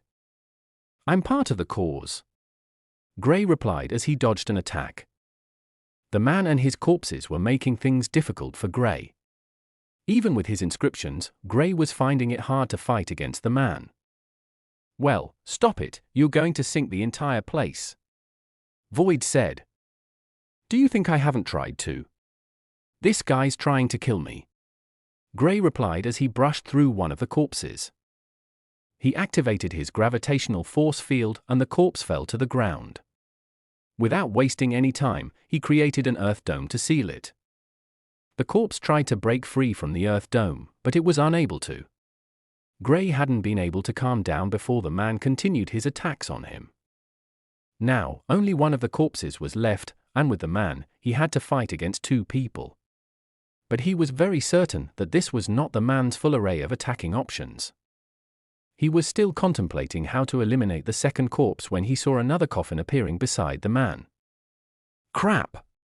he complained and attacked. He didn't want to instantly bring out his domains, the time wasn't right yet, and he wanted to ensure that when he brings it out, it will take out the man once and for all. The other coffin contained a corpse from the Lutra race. Gray rushed into the battle with the man and his corpses while trying to ensure that he dodged as many attacks as he could. One of the things that Gray found a little worrying was that all the corpses the man had been bringing out for some time now are all at the peak of the sage plane. He couldn't help but ponder over how many more corpses the man had. The time he could stay in the fusion state had increased after his breakthrough into the sage plane. Not just that, but he could also use it more frequently without having to fear any backlashes. A fusion orb exploded, sending the corpses around him flying. The man was able to block the attack, but he was forced back by it. Gray released his gravitational field to the limit, which was currently around 60 meters.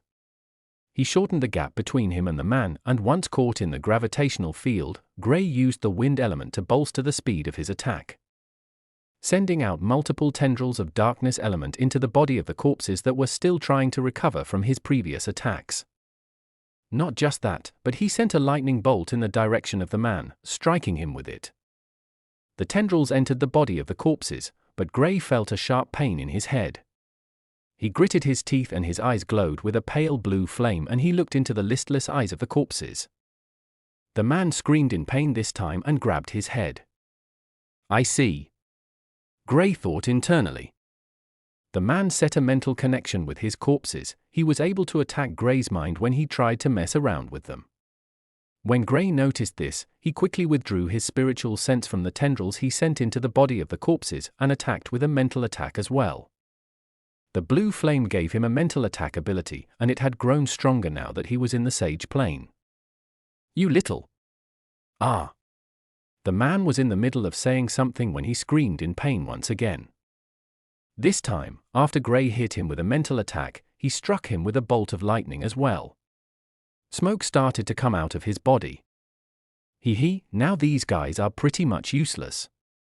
Gray chuckled as he looked at the corpses which were no longer able to move. I should be able to modify them and control them. Gray thought about it for some time and decided against it. He respected the dead and preferred they stayed dead, with no one controlling them against their will. The man gritted his teeth as he looked at Gray with hateful eyes. You wiped off my imprint. You're quite something, kid. Now I know why you were marked. The man commented when he didn't feel any connection with the corpses any longer. He wanted to bring out another corpse, but the thought of Gray using it to attack him made him think twice about it. I dabble into a lot of things when researching, Gray said offhandedly. I can see that. But your knowledge will only bring you trouble. The man shook his body. He started to increase in his body size and his skin got darker. After some time, he was standing over 2.5 meters with dark red skin color.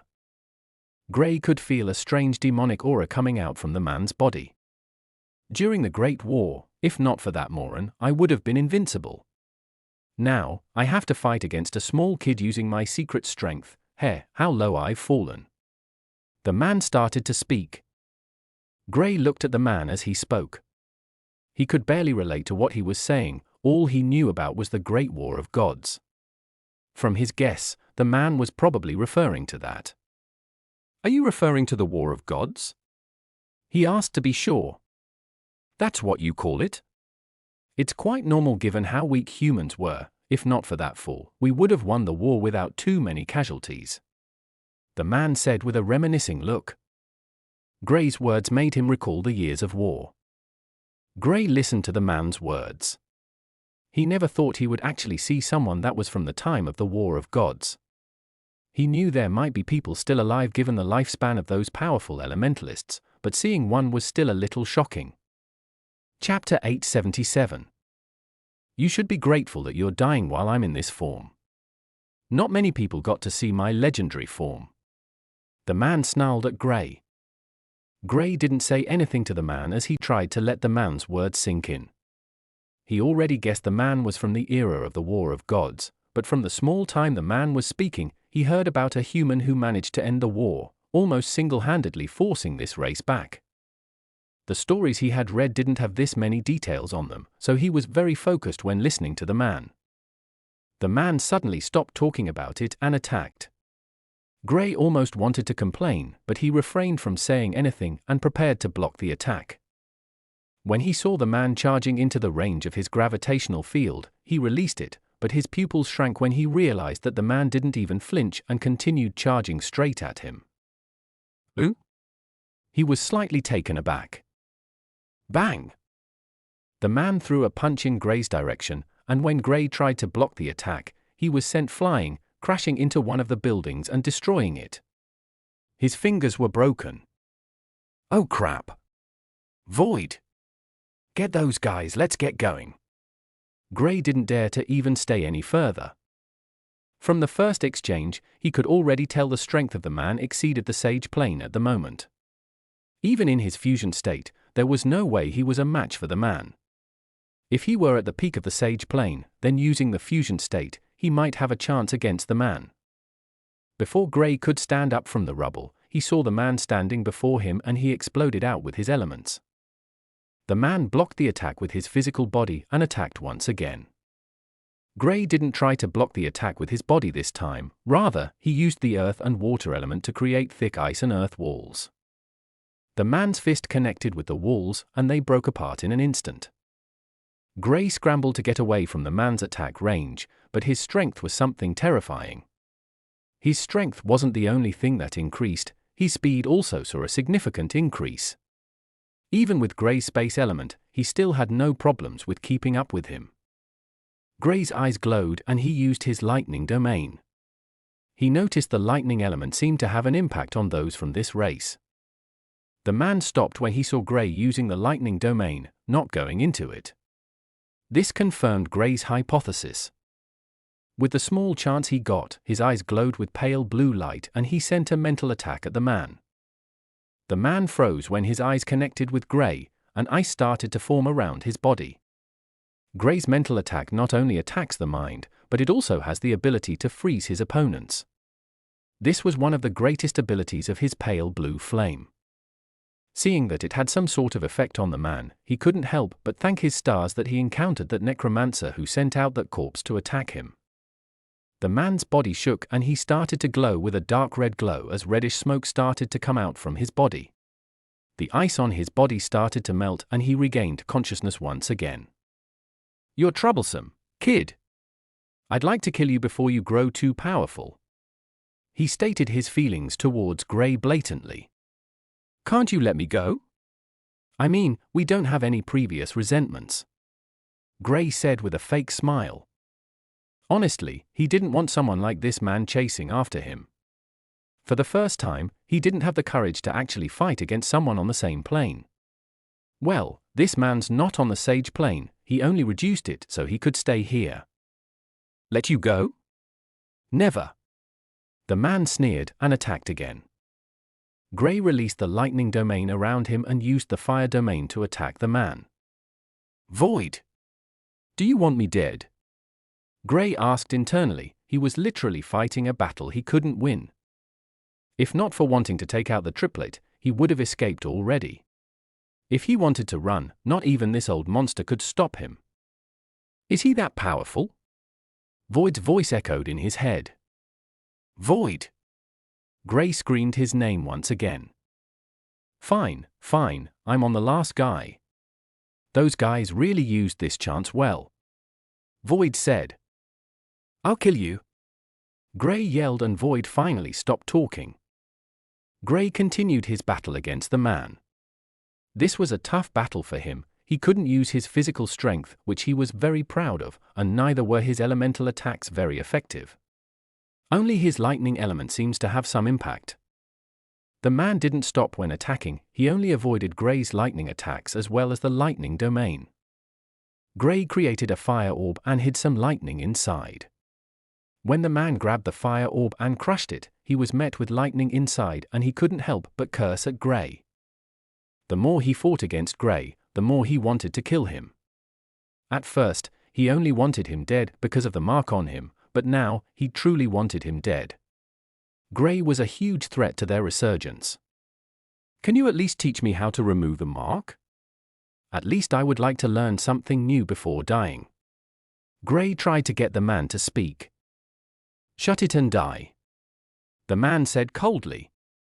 "Come on, be nice for once. You've been trying to kill me since we met. You didn't even give me the chance to tell my side of the story." Gray blabbered on. The man felt like genuinely killing Gray at the moment.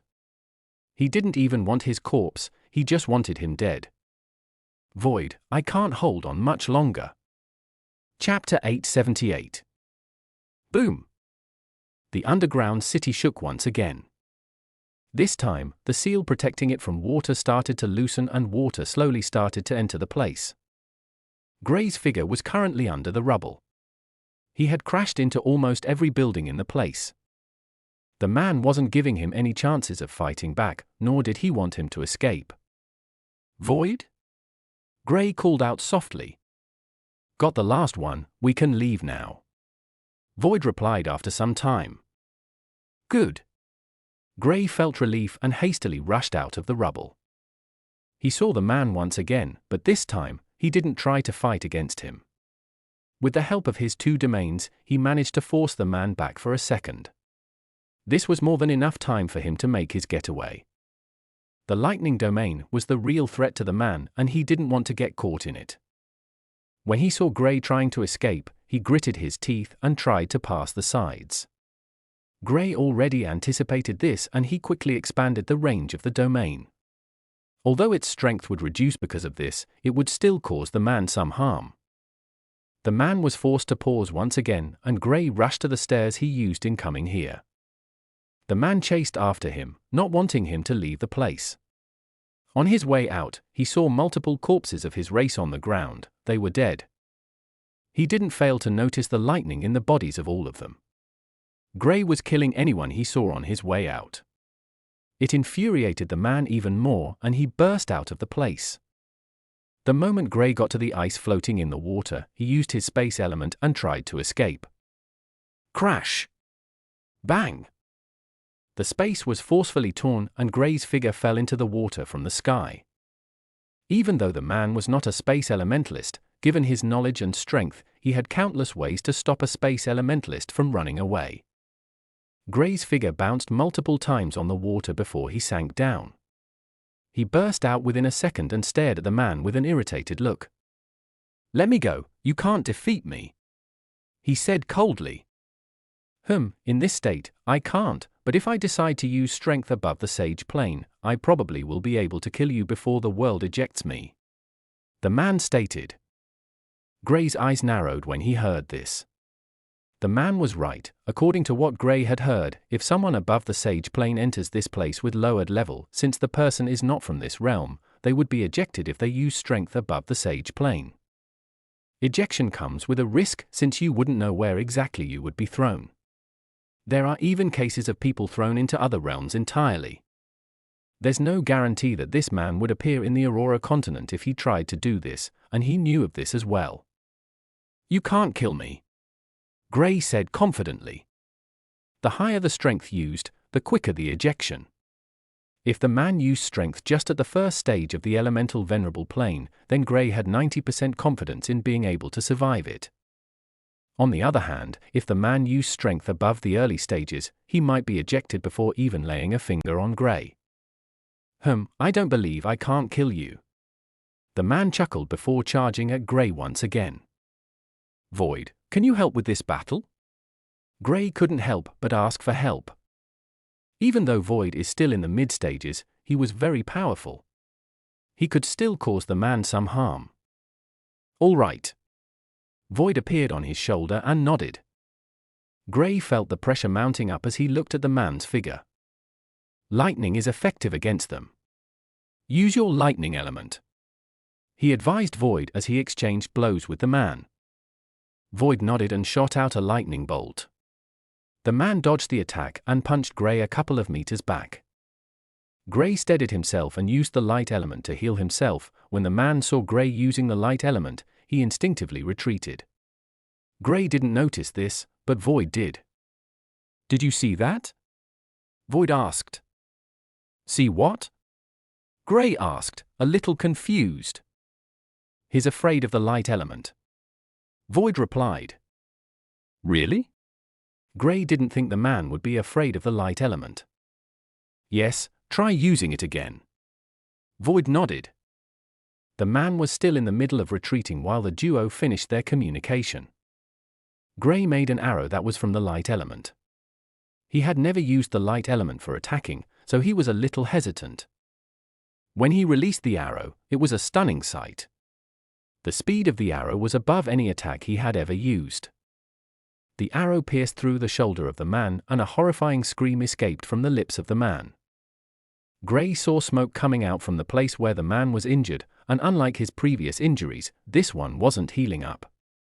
"Nice!" Gray exclaimed when he saw this. The man had always had a freakish defense and healing ability, but now, a single attack not only injured him easily, but it was difficult for him to even heal it. The man looked at Gray with squinted eyes. "How many elements does he have?" he thought internally. Gray had used the fire, space, lightning, water, and earth element previously. That was already a shocking 5, now Gray used the light element, making it 6.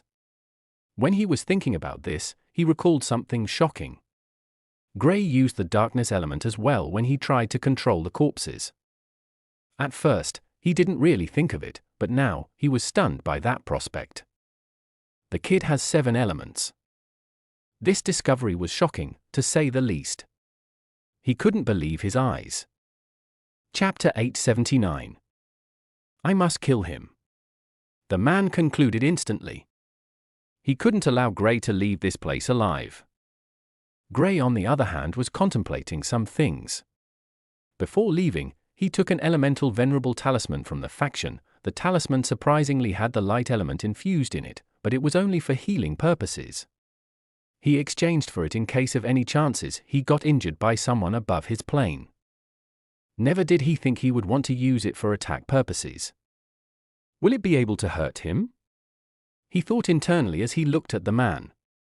Although the usage of an attack power higher than the Sage plane would cause some problems, since it was made with a talisman, the world would automatically send the talisman out, not bothering with Grey since he wasn't the one capable of the attack.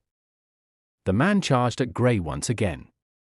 He wanted to try and see if he wouldn't have to take the risk of getting thrown to another realm because of Grey. Since he was stronger, as long as he persisted, he would be able to kill Grey. Also, he noticed Grey was using a secret technique to boost his strength. Although he didn't know the actual strength of Grey, he would find out once the time of the secret technique elapsed. Grey continued fighting against him, using the light element in almost every attack. He didn't forget to create an inscription with the light element, and also make use of the lightning domain.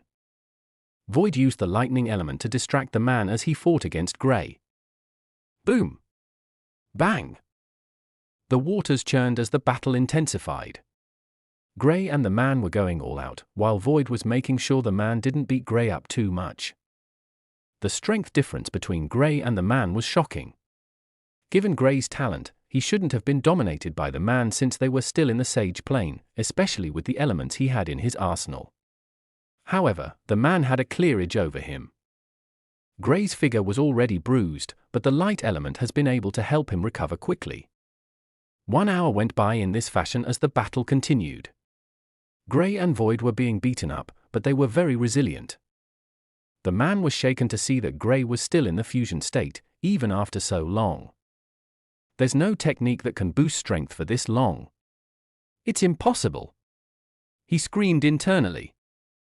This was not supposed to be possible. He hadn't been able to take Grey down, and neither had Grey been able to cause him any significant damage. Other than a few places where Grey had managed to use the light element to hurt him, he had been able to dodge most of the attacks. Void was also trying to make sure he was making an impact in the battle, but the man was able to fight against the duo comfortably. The man quickly came to the conclusion of killing Grey at the risk of being sent to another realm. He didn't care if he was thrown into the hands of his enemies, he had to ensure that the threat Grey was going to pose in the future didn't come to pass. After doing some calculations, he estimated that he had around a quarter of a second before he was thrown out of the realm if he used the strength of an elemental venerable. That should be enough, right? He questioned himself in doubt. Grey's performance so far showed that he was not someone he could group with normal people. Grey was abnormal, in fact, he was beyond abnormal. If he made a wrong choice, he might regret it later on. While the man was thinking of this, Grey was also thinking of using the talisman with him to good effect. He had already baited the man into thinking he didn't have anything of such a level, so if he allowed the man to come closer once again to attack, he would use it then. The effect of the attack would be greater if the man was closer to him. Both fighters' eyes gleamed with determination as they prepared to risk it all. Void quickly understood what Grey wanted and retreated. He was already badly beaten, to begin with, so he was quite happy with retreating and healing up. When he looked at the man, he could tell the man wanted to do something, but he didn't really know what. Grey and the man charged at each other simultaneously, and the man had the advantage in speed. When he got close to Grey, Grey's pupils changed drastically when he sensed the sudden increase in the strength of the man. Boom! A large explosion followed suit with a large bright light. Void was pushed back by the impact of the attack. Everything happened so fast that he didn't even get the chance to see what transpired. All he knew was that the attack the man used was something way above Grey's current level. It was most likely at the peak of the elemental venerable plane. This is bad. Void didn't need to see the end result to know the outcome of such an explosion would be detrimental to Grey. He looked at the explosion with worried eyes. He could feel his connection with Grey weakening just from when the attack was unleashed. A bright light shot out from the sky into the area of the explosion and forcefully took out a portion of the area. It was seemingly the place where the man was previously located. Void saw the man's figure trying to escape, but he was trapped by the light and dragged away with it. Void didn't see any signs of Grey since he was still in the range of the explosion, and he could feel their connection weakening as well. It hadn't even been up to a second after the attack. Crap! All Void could do was wait till the explosion died down. Chapter 880. Time slowly passed by and Void felt like days had gone by. The explosion finally died down after some seconds and Void rushed into the area. His pupils enlarged when he couldn't find any traces of Grey. He couldn't even sense Grey's aura, and the connection he had with him was currently useless. He couldn't even sense it at all. Hurriedly, he brought out the triplets from his spatial storage. "Find him," he ordered in a hoarse voice. The trio, sensing the elemental energy in the air, knew who Void was talking about and spread out in search of Grey. Void vanished as well as he searched for Grey. The only way he could find Grey easily was through their connection, but that was gone. It died completely 2 seconds after the attack. This was not something that would have been possible unless Grey was dead. He didn't even want to think of this possibility. There is no way he would believe that Grey died just like that.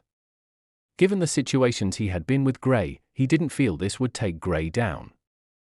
Outside the portal to the Lutra realm, the elder standing guard was speaking with Grey's guardian when the duo suddenly paused and looked at the portal with eyes of disbelief.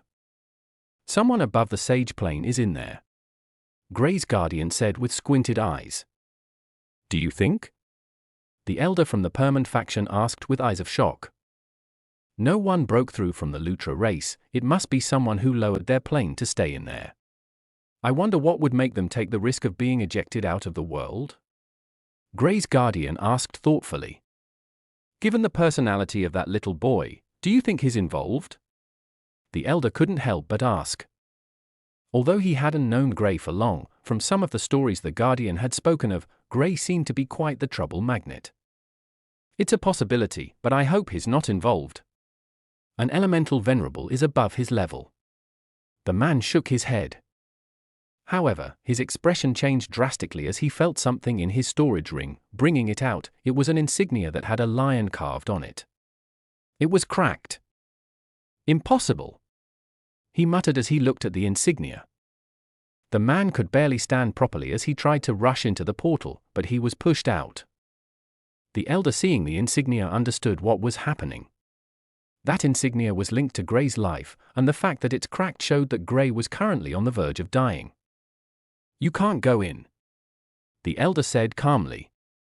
"He's in danger," the man said coldly, his voice completely different from its previous friendly state. "But he's still alive. Just hanging on by a thread. I'll send the word inside and the others will be able to find him with the faction's badge that's with him. As long as it's with him, that is." The elder tried to calm the man down. Grey was a very important figure to the faction, so he naturally wouldn't want their hopes for the future to die so carelessly. How did he even get in a battle with someone above the sage plane? I know there are some old monsters hiding in there, but still, he only went in there for just over half a year and he got entangled with one, that the person didn't mind taking the risk of being thrown to another realm? The elder complained internally. He contacted the youth standing on the other side of the portal, and when the youth came out, he gave out the order for them to search for Grey. Since Grey was the only member in the Lutra realm with the highest rank in the faction, he made it possible to distinguish him from the other members of the faction. The elder gave the youth something that would help him in finding Grey. Once the youth goes back into the Lutra realm, the others would also be able to locate Grey's whereabouts. When the youth returned to the Lutra realm, the order was passed on to every member of the Perman faction that was in the Lutra realm: search for Grey.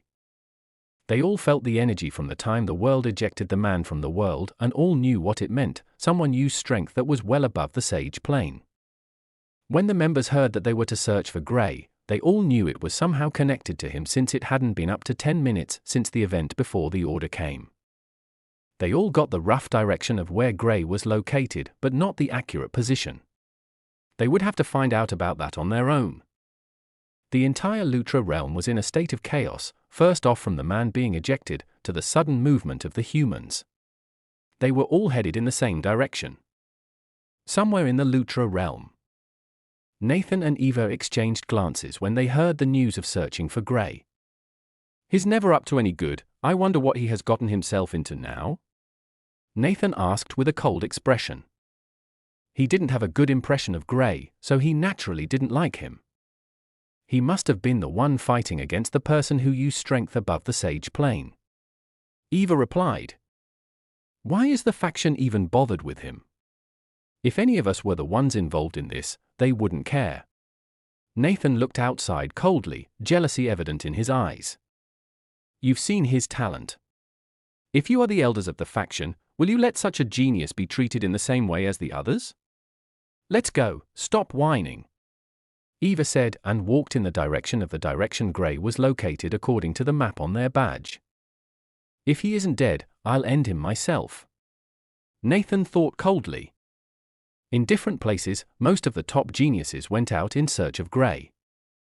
"Oh, it's been a while since I saw him. I never thought he would encounter such misfortunes," a youth said before disappearing from the tree branch he was standing on. Below the tree branch were corpses of people from the Lutra realm. A shocking number of corpses. Chapter 881. In a cave not too far from the city where Gray formed an alliance with the people from the Lutra race. A youth accompanied by a snake could be seen sitting down quietly. Keith raised his head to look outside the cave. He hadn't left this place since Gray took him to meet the king of this kingdom. "Let's go." He stood up and patted the head of the two-headed snake. They've come to grow a bond with each other since traveling together in the Lutra realm. Keith wouldn't dare to touch the snake the first time Void passed it to him, but now he could freely ride on it. The snake nodded with both heads and they stepped out of the cave. Their destination was the same as that of almost every member of the Permanent faction that was in the Lutra realm. Back at the sea. Void and the triplets from the Horned race had searched everywhere close to this sea, but there was no sign of Gray, nor even a body. It was like Gray disappeared altogether. Where could he have gone to? One of the triplets asked. By any chance, was he ejected from the realm as well? There's a high chance something like that happened given the fact that he was close to the man. The space elementalist amongst the trio said. They've all successfully broken through to the sage plane, and he was the one with the highest stage, being in the 3rd stage.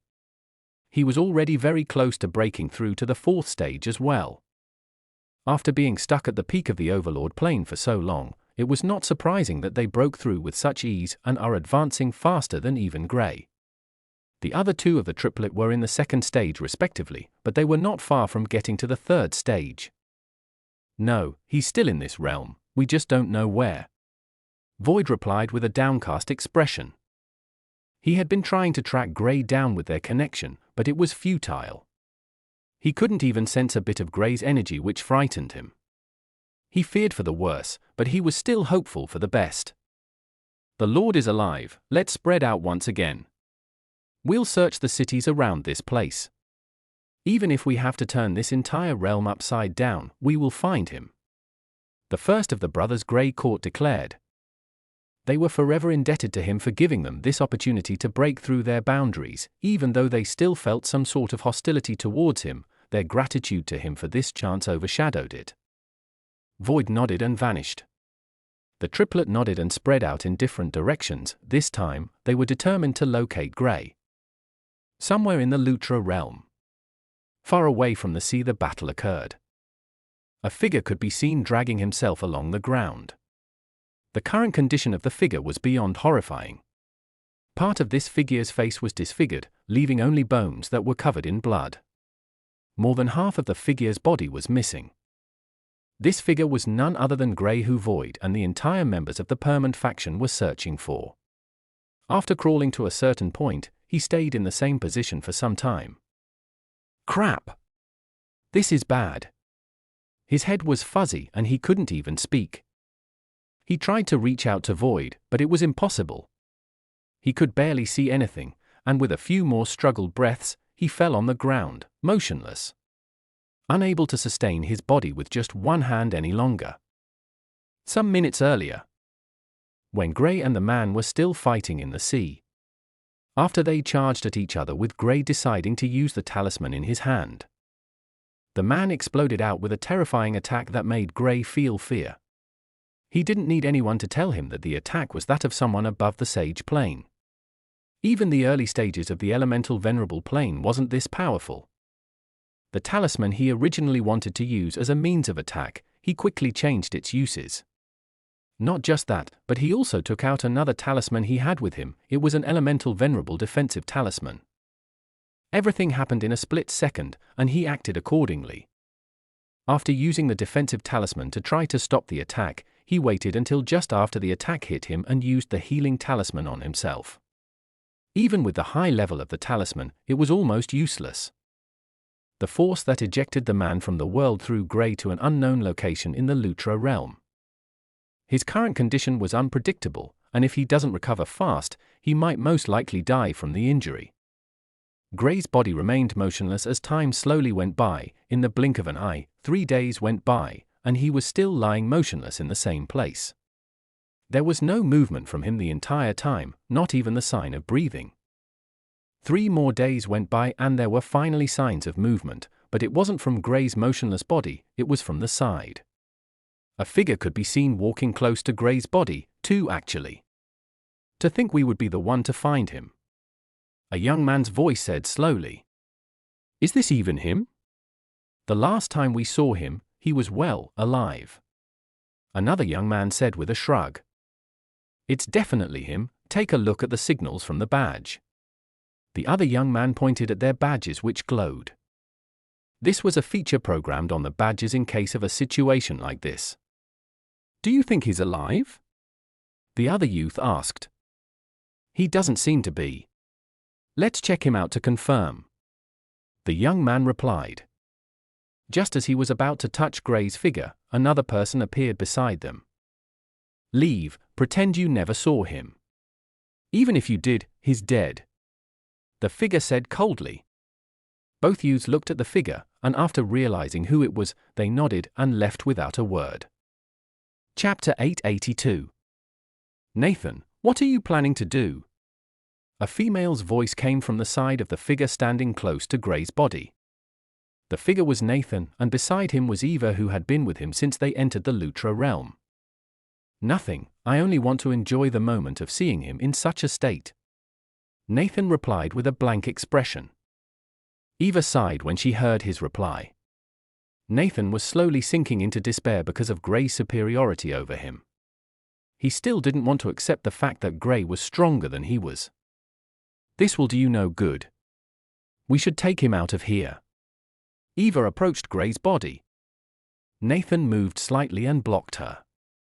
What is the meaning of this? Eva asked coldly. Don't go close to him. I'll take care of him. Nathan didn't look at her as his eyes were placed on Gray. I wonder how he was able to survive such a disastrous attack. He's an annoying pest that just wouldn't go away. He muttered. Eva looked at him, surprised at where his hatred for Gray came from. It was obviously his jealousy, but she never thought it would be this high. Is he still alive? She asked with a disappointed look. Nathan paused for a while before nodding. He has a breath left. But he should be dead in another 2 days. Luckily, we found him. Eva sighed in relief when she heard this. Without going close to Gray, there was no way to confirm if he was alive or dead. Hurry, use the healing tonic with you. It's better and will make his injury recover sooner. Eva urged. No. Nathan replied plainly. He didn't hide his intention, he wanted Gray dead. What? Eva exclaimed in shock. No. Nathan repeated with the same deadpan expression. He didn't want to help Gray, and neither did he want anyone to help him. He wouldn't kill him, nor would he let anyone heal him. He wanted Gray to suffer before drying. I'm disappointed in you. Eva tried to push Nathan away, but he forced her back. Don't you want to regain your dignity? How would you do so if he's dead?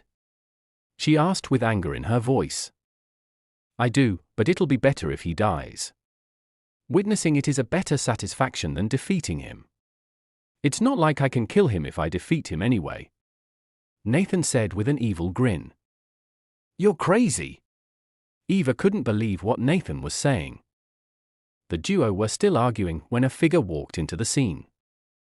Nathan, I'm quite amazed you didn't kill him, given your personality, the figure said with a smile. Alec, when did you enter the Lutra realm? Nathan asked with a cold voice. Some months back after breaking through, Alec replied with a smile. He took a glance at Gray's body before looking at Eva. He nodded as a sign of greeting. What do you want here? Nathan asked, standing in front of Gray. You know why I'm here, hand him over. I'll pretend I didn't see you trying to wait for his death, Alec said calmly. He wanted Gray, nothing else. Most of the top youths in the Permanent faction know of Nathan's personality, so he didn't bother to try to ask why he wanted to stop anyone from healing Gray. No. Nathan stuck with his initial decision. Do you think you want to make an enemy of the entire faction? Alec asked calmly. He was not afraid of Nathan. Even though he was weaker, he knew for a fact that Nathan couldn't kill him. Nathan looked at Alec.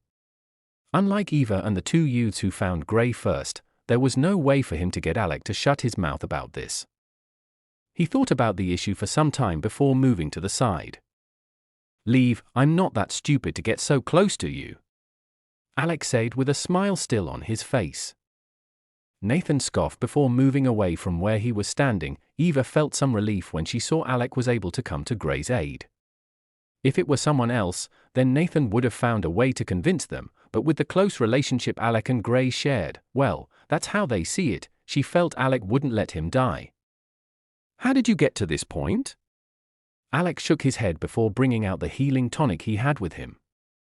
It was the best healing tonic he had with him, and it started to show some signs very early on.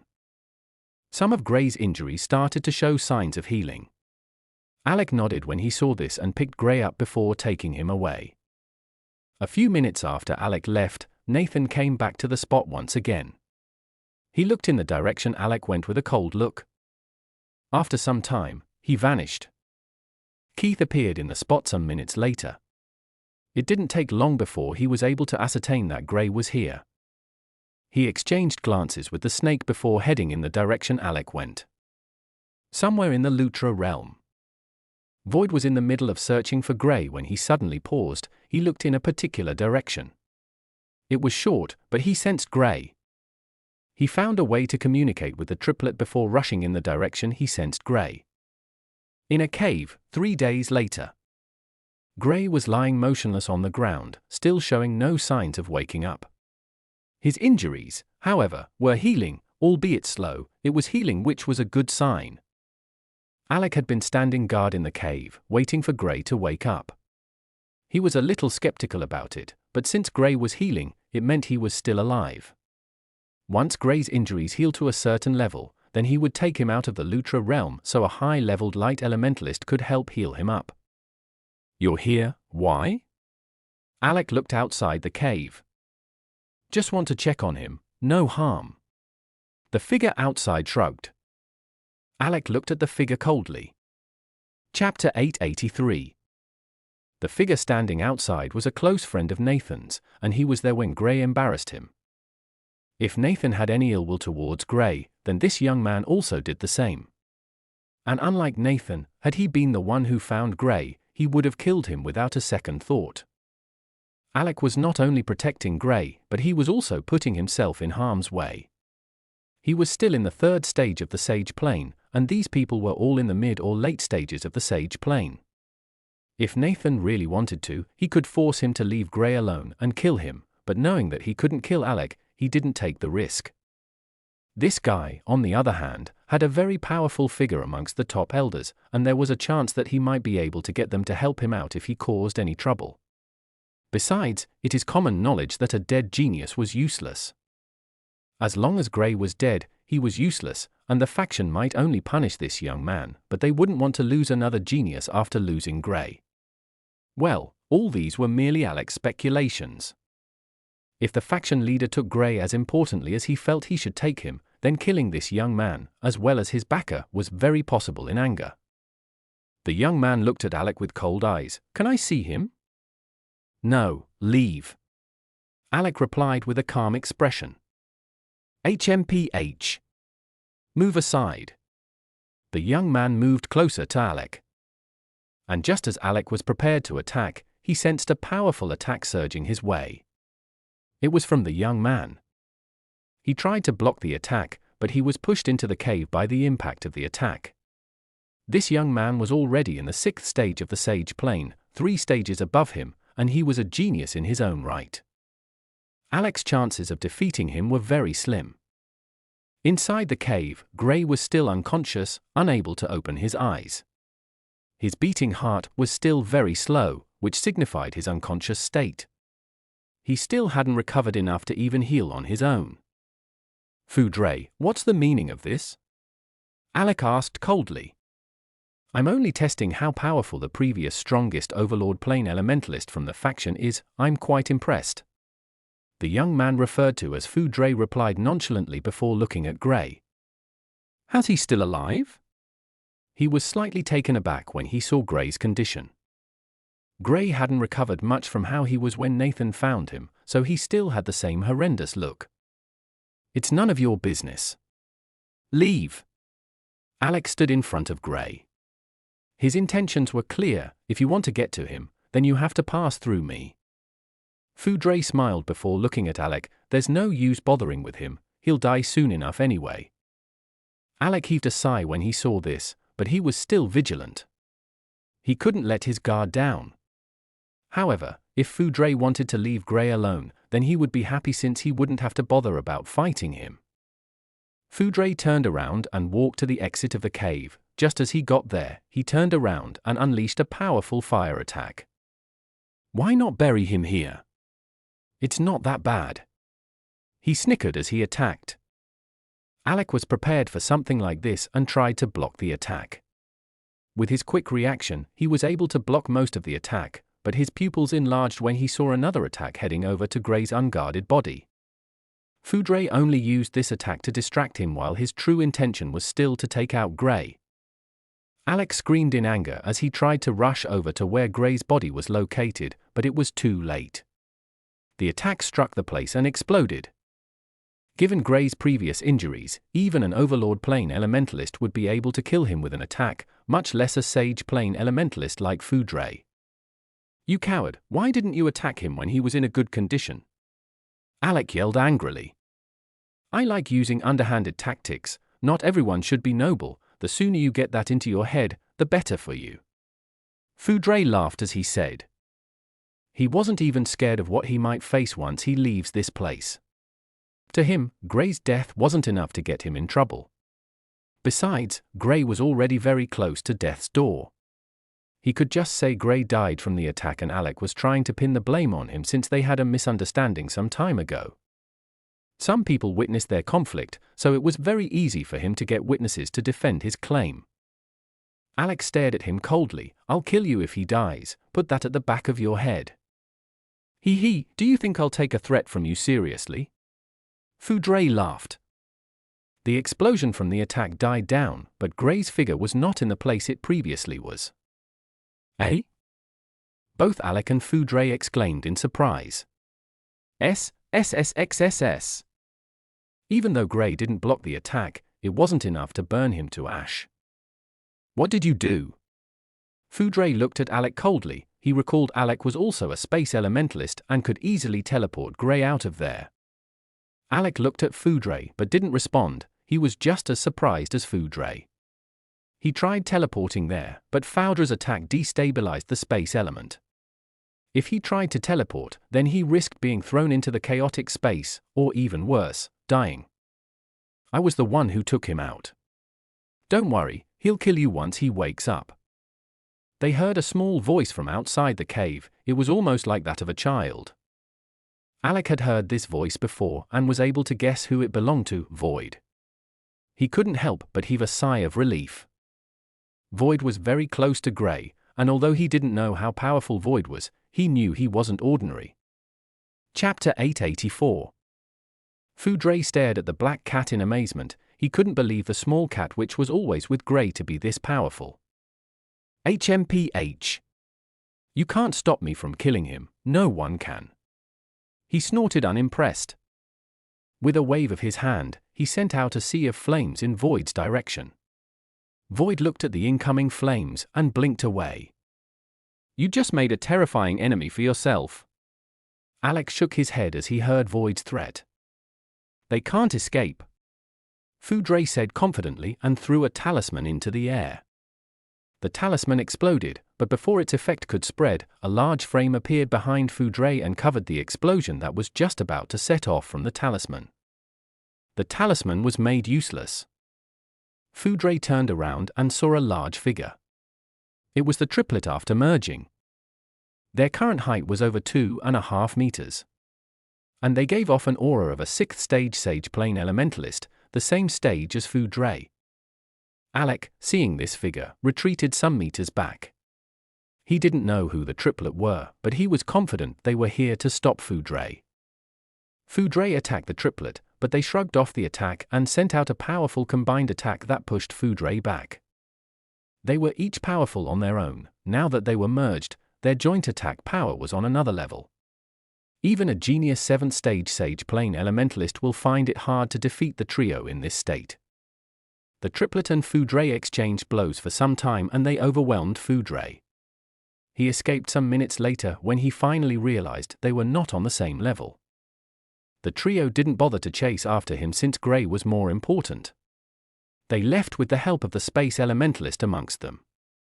Alec tried to track them down, tracing the spatial nodes they used, but he only met a dead end and could only give up. A lake in the Lutra realm. Keith could be seen standing beside the water, a large snake moving in the lake. A spatial tunnel opened and Void and the triplets appeared. He looked at them hopefully, and seeing one of the triplets nod made him heave a sigh of relief. They saw each other in this area, so they set up a meeting point. Since Void said he sensed Gray, Keith left the search to him. "How's his condition?" Keith asked. "Alive, for now." Void replied with a low voice. Keith looked on, waiting to see Gray's present condition. When he saw Gray's appearance, he almost coughed up his intestines. "That's not good. How's he still alive?" He couldn't help but ask in shock. He wanted Gray alive, but seeing his condition was shocking, to say the least. Most elementalists would be dead if they had such an injury, yet Gray was still alive, although barely, he was alive. "Beats me, but since he's alive, he might survive this. I'm taking him over to the faction, only they can save him," Void said. Just like Gray, he was able to access all the teleportation arrays Gray set up around the realm. Keith nodded since this was the best course of action. He followed them since he could come to the Lutra realm whenever he wanted. He didn't need to bother about not being allowed inside again without points. Outside the Lutra realm, the Elder was still standing guard beside the portal. When he saw it light up, he turned around. Seeing Keith, he recalled Gray entered this place with Keith, and also recommended him for future dealings as well with the people from the Lutra race. Gray was carefully placed on a soft bed where he was sleeping, well, unconscious with no one aware of when he might wake up.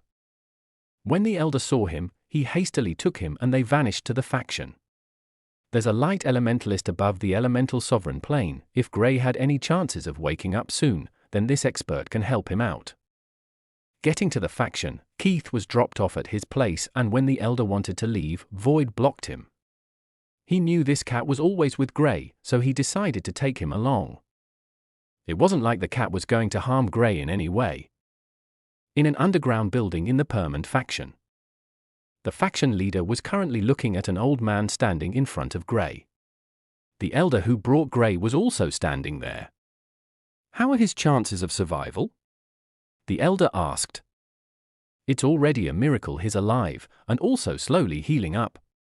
His healing should be a good sign, but with the severity of the injury, it's not something I can confirm," the light elementalist replied.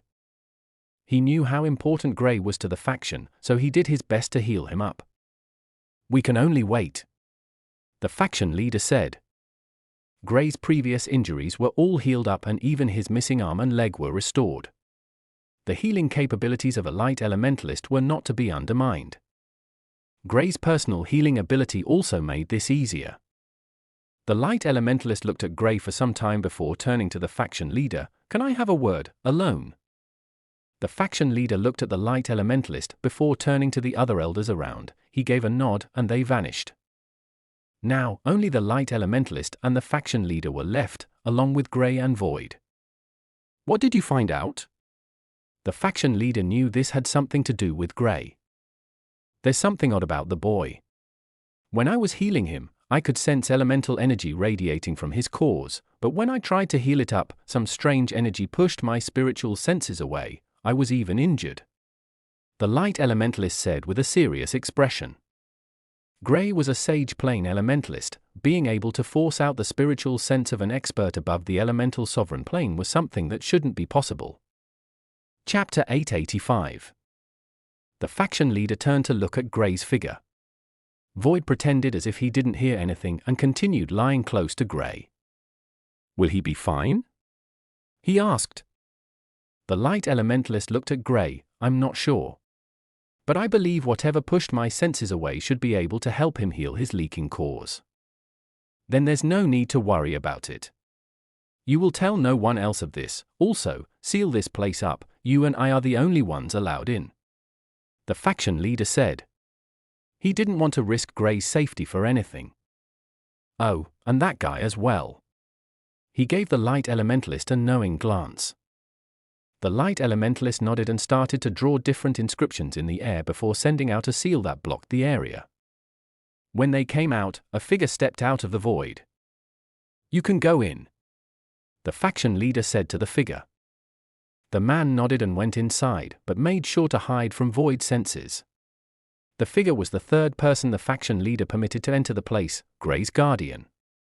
Of all the people present, he was probably the one who was more worried about Gray's safety. The faction leader and the light elementalist disappeared from the place. Letting a stranger enter this deep into their faction was very dangerous, but they wanted to show this person how much they value Gray. Besides, a family that can groom such a genius and sends a powerful guardian with him would not be weak. The faction leader placed someone outside so they could track the guardian's movements if he steps out of the place where Gray was kept. 2 weeks went by in the blink of an eye. Gray was still lying unconscious, but his current state was different from the time he was brought here. Now, his breathing had returned to normal, which gave the others hope. One more thing was the leaking essence energy in Gray's body had stopped. Not just that, but it seemed to be accumulating as well. Void was still lying next to Gray. The light elementalist as well as the faction leader checks up on Gray every day, and his improved condition pleased them. While Gray was recovering slowly. The news of Gray being taken to the faction spread quickly. Not just that, but it also stated that he was already receiving treatment and will be fine soon enough. When Alec heard this, he smiled in joy. Thinking about it, he couldn't help but think about the fate of Foudre and Nathan. Gray will eventually find out what they did, and Alec doesn't think Gray was the type who would forgive his enemies. From the short battle during the competition, he knew Gray was a ruthless individual. I wonder what's running through the head of those two now. He snickered before disappearing into the woods. Somewhere in the Lutra realm, Nathan and Foudre were standing together with irritated expressions. Why didn't he just die? Foudre spat on the ground in disgust. He will, maybe not now, but he will. Nathan replied coldly. You should have killed him when you got the chance. Foudre turned his attention to Nathan. Nathan didn't respond to Foudre's words. He looked to the side and saw Eva standing by the side. It doesn't matter, it's not like he can kill us. Besides, we didn't do anything to him. If he attacks us, we can use it against him. Nathan said, unbothered with Gray. Now, he wanted to complete his training and leave this place. He had been here for some time and it was almost time to head back to their realm. 1 week later. There was finally movement from Gray's body, his eyes and fingers twitched occasionally, and after some time, his eyes snapped open. The moment they opened, he hastily shut them once again. Squinting his eyes from the pain, he slowly opened them. It had been quite a while since he saw light, so opening his eyes so quickly affected him. He looked around, and after not seeing anything he knew, he hastily tried to stand up, but he felt numb all over and stayed put. He was still thinking when Void appeared in his vision, standing on his chest. "Who?" A confused expression appeared on his face. After a second his eyes brightened. "Void. You're finally awake, good." Void replied, clearly relieved. Gray's last memories flashed through his head and he recalled what happened. He was fighting with an old expert from another race, and after suffering from a deadly attack, he was sent to another location, away from Void and the rest. When thinking about it, he remembered one of his hands was missing. He slowly started to feel his body again. Raising the previously missing hand, he looked at it for some time before dropping it. "How did you even survive that attack?" Void asked. "Lucky, I guess." Gray smiled, before recounting what he recalled. "Where are we?" Gray asked when he was done speaking. "The faction. I took you to the elder standing guard outside." Void replied. He paused for some time before adding, "Also, I think they found out something about you when they wanted to heal you." Gray raised a brow before sitting down. "What?" "Your core was injured. One of them tried to pry, but he was forced out." Void told Gray what he heard. "It's okay, the faction leader doesn't seem interested in my secrets. He's curious, naturally, but I don't think he would want to force me to tell him if I don't want to," Gray said. Void nodded before his eyes turned cold. "Right, we have some scores to settle." "With who?" Gray asked. From Void's present reaction, Gray could tell Void was incensed. Void told him about Foudre and how he wanted to kill him. "Oh wow, we really do have a score to settle," Gray exclaimed as an evil smile appeared on his face. He would never let people who wanted him dead go. Since they wanted him dead, then he didn't mind repaying the favor. Chapter 886. Permanent Faction. Gray was still in the underground building even though it had been over a week since he woke up. The faction leader as well as the elder treating him come to check up on him frequently. The faction leader inquired about the person Gray fought against and hearing Gray recount everything stunned him. The figure Gray fought against was someone from the era of gods. It was a shocking discovery. But this alarmed the faction leader even more. "Things won't be as calm as they are anymore," he muttered under his breath. One more week went by and Gray was almost good as new. Even the light elementalist treating him was amazed by Gray's quick healing abilities. It could almost rival an elemental sovereign. One has to know that the healing capabilities of each elementalist vary, but it mainly depends on their planes as well. For instance, the speed of an elemental venerable is above that of a sage plane elementalist, yet Gray, who was in the sage plane, had a higher healing ability than an elemental venerable. It was shocking to see. "What do you plan to do now?" the faction leader asked when Gray told him of his intention to leave. "I have some scores to settle in the Lutra realm. I'll go on a trip once I come out," Gray replied, not hiding his killing intent. The faction leader looked at him for some time before saying, "Try to avoid trouble. Also, take this, it can teleport you back to the faction, from any location in the Aurora continent." He tossed an insignia over to Gray. It had the logo of the permanent faction. "Thank you." Gray bowed as he happily accepted the insignia. He didn't mind keeping it since it was very important to him. It would come in handy whenever he is in some tough situations. Also, the thought of tweaking it a little came to his mind. He planned to work on it after leaving the faction. He soon stepped out of the underground building, and seeing the sight of the faction, he shook his head. Some of the people here were just snakes hiding in disguise. However, he knew this was a natural scenario since no place was perfect. He also didn't bother with such snakes, but if anyone dares to mess with him, he wouldn't hold back. "Let's go. Did you mark the location?" Gray asked Void telepathically. Void nodded and both figures vanished into space. Gray's figure appeared once again. he looked at the familiar portal before the thought of almost dying there some weeks ago flashed through his head. "You're here, again." The elder looked at him with furrowed brows. He knew a thing or two about what's been happening in the Lutra realm, and from what he heard, someone from the faction tried to kill Gray, a genius from the faction. "Yeah, I haven't completed a certain mission before I was attacked," Gray replied with a soft smile. For some reason, the elder felt the usual nonchalant Gray was more friendly than his current smiling self. "If I may, can you tell me what the mission is?" the elder asked. "I found a nice treasure in a ruin. I was about to take it before being attacked," Gray answered gently. "You've just recovered from a fatal injury. I don't even know how you're okay, but you should take some rest," the elder advised. "Don't worry, I won't take long inside. Thank you for taking my safety into consideration," Gray said with the same soft smile on his face. The elder couldn't stop him from going in, so he let him in. After Gray went in, he shook his head. "Hopefully he doesn't do anything rash.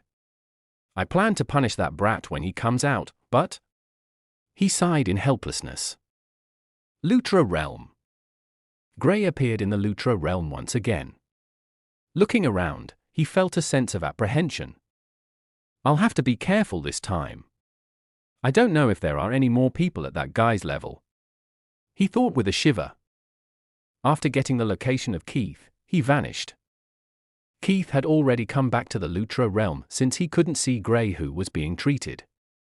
Being the representative of the Permanent faction meant he had to be in the Lutra realm frequently. Deep in the Lutra realm, in a forest, Keith was seated on one of the heads of the two-headed snake as they moved through the forest. Gray's figure suddenly appeared in front of them, scaring the snake. It attacked instinctively, but Void easily blocked the attack. "You've become very bold," he snorted when he felt a tinge of pain on his paw. The snake shivered when it heard Void's voice. "Stop it, Void, you know it's instinctive, you'll do the same if placed in his position." Gray tapped Void lightly on the head. "Gray, you're out already?" Keith asked in surprise. "Yeah, I'd like to ask you something." Gray nodded and stood on the head of the snake. "I'm listening."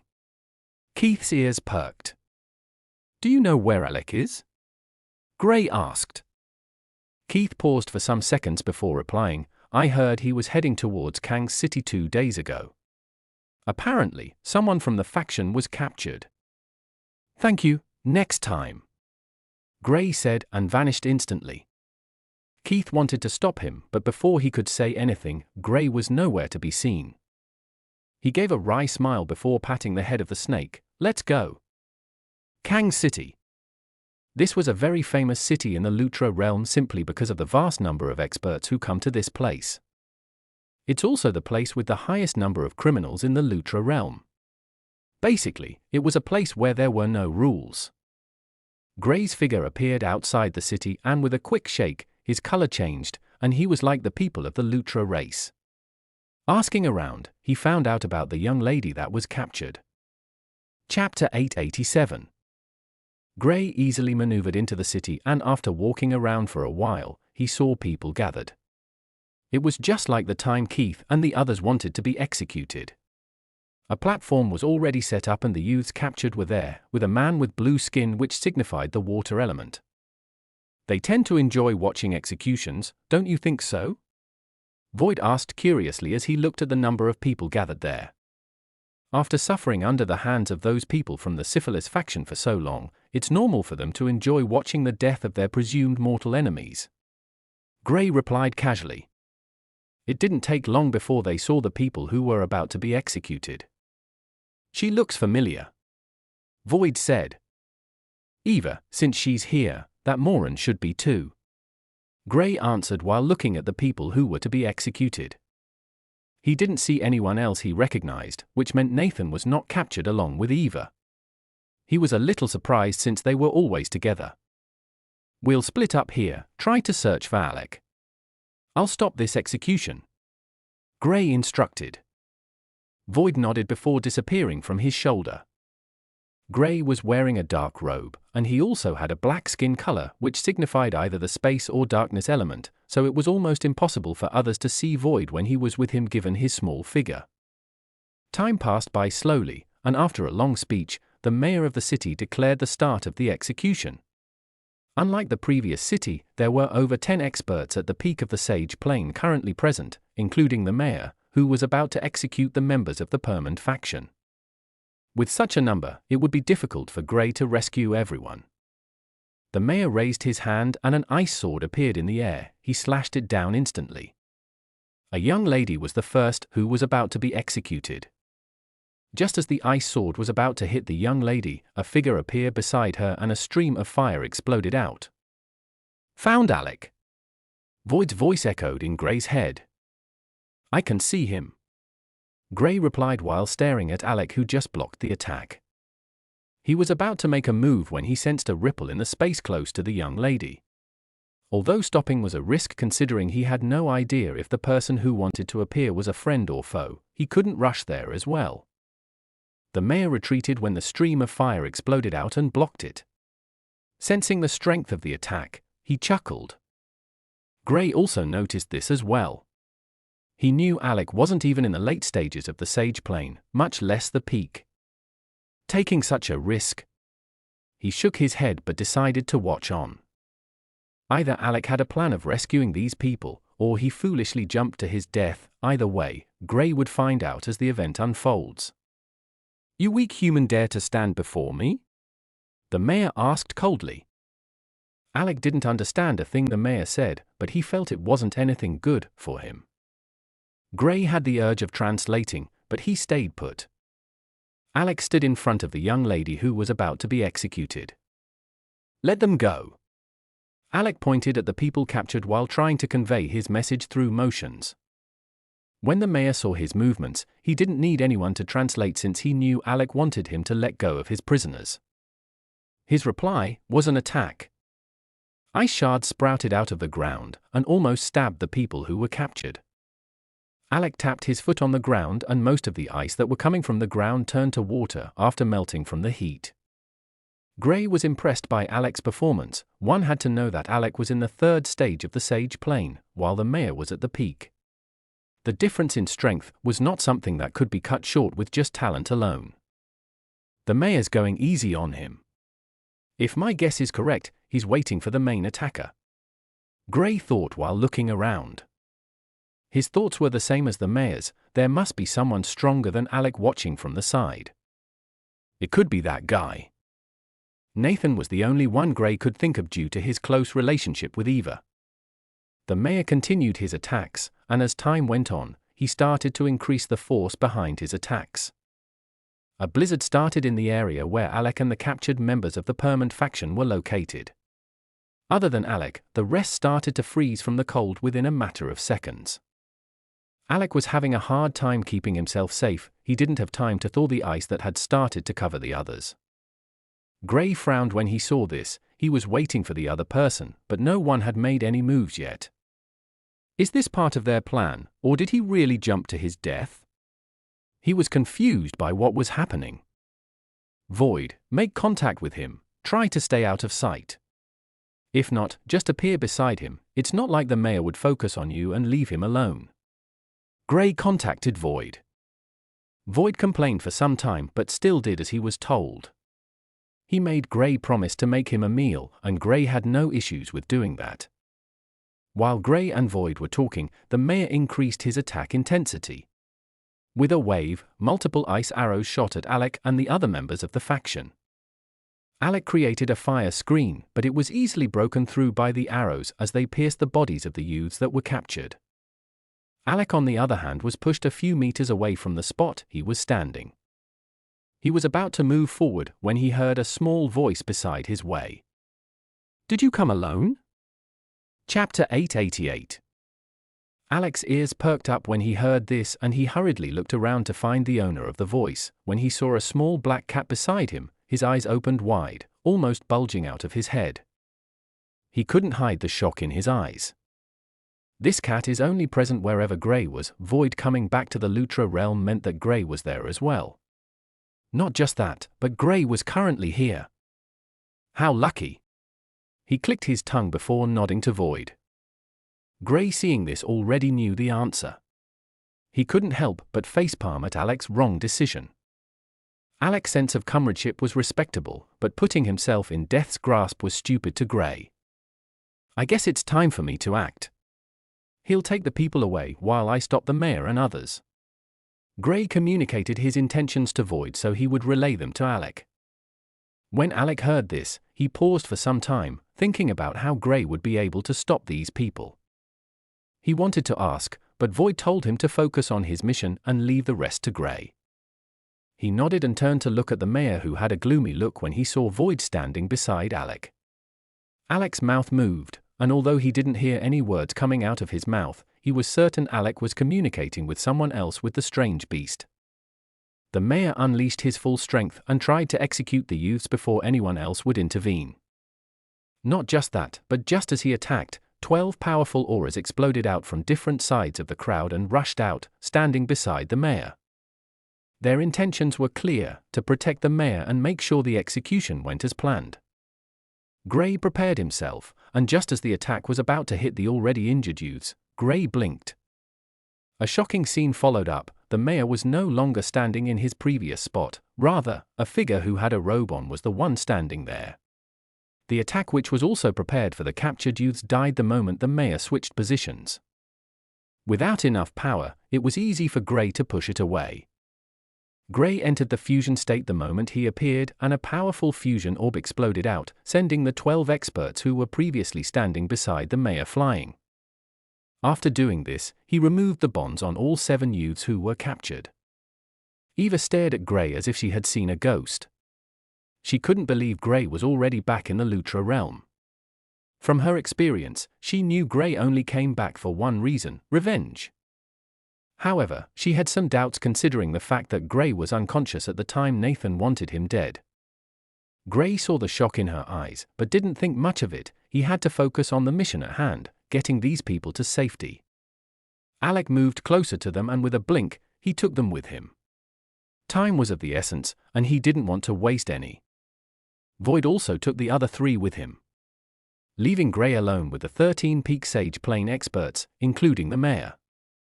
Gray targeted the space elementalists amongst them, taking them out in a short time. Everything happened so fast that before any could react, Alec and Void had not only escaped with the people, but the only 2 people who could chase them down had been attacked by Gray. Although they weren't dead, it was almost impossible for them to track down Void and Alec in their present condition, especially with Gray watching. "Who are you?" the mayor asked. "No one, I'll see myself out now," Gray replied casually before turning around. When the mayor saw this, he was incensed. How could Gray stop their execution and leave just like that? What did he take them for, some sort of cowards who would allow him to do as he pleased? The mayor and the other 10 experts charged at Gray. The 2 space elementalists hurriedly joined the battle as well. Gray didn't feel any pressure from the onrushing people. Taking a steady step forward, he released his gravitational field, which sent every single member of the Lutra race within 100 meters radius of him falling to the ground. The Peak Sage Plane experts were no exceptions. The sudden change in gravity was something none of them were prepared for. Gray had free rein to do whatever he wanted with the small time he had, and he made full use of it. With a blink, he appeared in the sky, and large boulders covered with blue flames started to fall to the ground. Not just that, but he also unleashed his fire and lightning domain on the experts. According to what he knew, the kingdom he formed an alliance with had some issues with these experts. They had been terrorizing them for some time. And with the amount of criminals present here, as well as top experts, the kingdom didn't dare to act rashly. Given the opportunity, Gray didn't mind helping them to take out a few of their enemies. The Peak Sage Plane experts were the first to break free from the bondage of the force field. Seeing the large boulders falling from the sky, they scrambled to stop them. But the fire and lightning domain incapacitated them for another second, and the boulders crashed into the city. I think I just made the relationship between them and humans even worse. Well, they still don't know I'm human. Why not cause some trouble with another kingdom? Gray thought internally. He was speaking the language of the Lutra race, so these men didn't know he was a human. The only thing that might give him away is his skin color. Having just one color and displaying over one element was not possible. Never before had something like this happened in the history of the Lutra race. A large explosion followed after the boulders started to crash in the city. Alec, who was over 1,500 meters away, saw the impact of the attack and couldn't help but suck in a cold breath. Chapter 889. That guy's a freak. Alec sighed before looking at the people they rescued. Honestly though, did you go alone? Void asked. Well, Nathan was around, but since he didn't come out after so long, I guess I was alone. Alec replied with a shake of his head. Eva raised her head on hearing Nathan's name being called up. She couldn't believe he didn't try to do anything. There's also the possibility that he was waiting for her execution before stepping out. Nathan had never been the good type of person. He rarely cared about people who weren't close to him, so he wouldn't mind watching the others die, and only step out to save Eva. He's not alone, there's also someone with him you've seen before. Alec said with a low voice. Who? Void probed. His guess was Foudre, but he couldn't be too sure since he had seen multiple people from the Permanent faction here in the Lutra realm. Foudre. Alec didn't hide the identity of the person. Good, he's the reason we came here.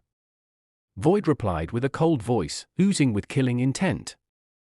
Alec thought about it for a while before saying, it'll be best if you settle this amicably, but if you can't, make sure the faction leader is on your side.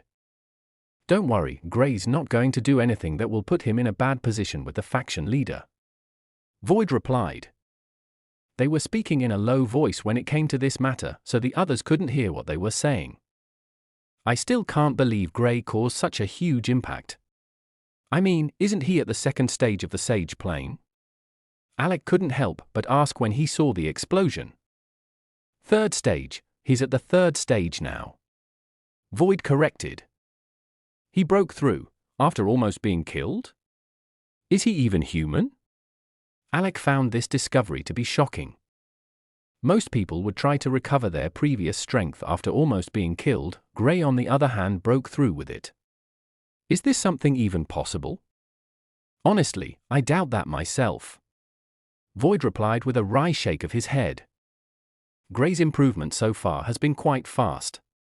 Since halting at the peak of the origin plane for so long, he had been advancing faster than he previously did while in lower planes. One has to know that the higher the plane, the harder it was for an elementalist to break through, but the same didn't apply to Gray.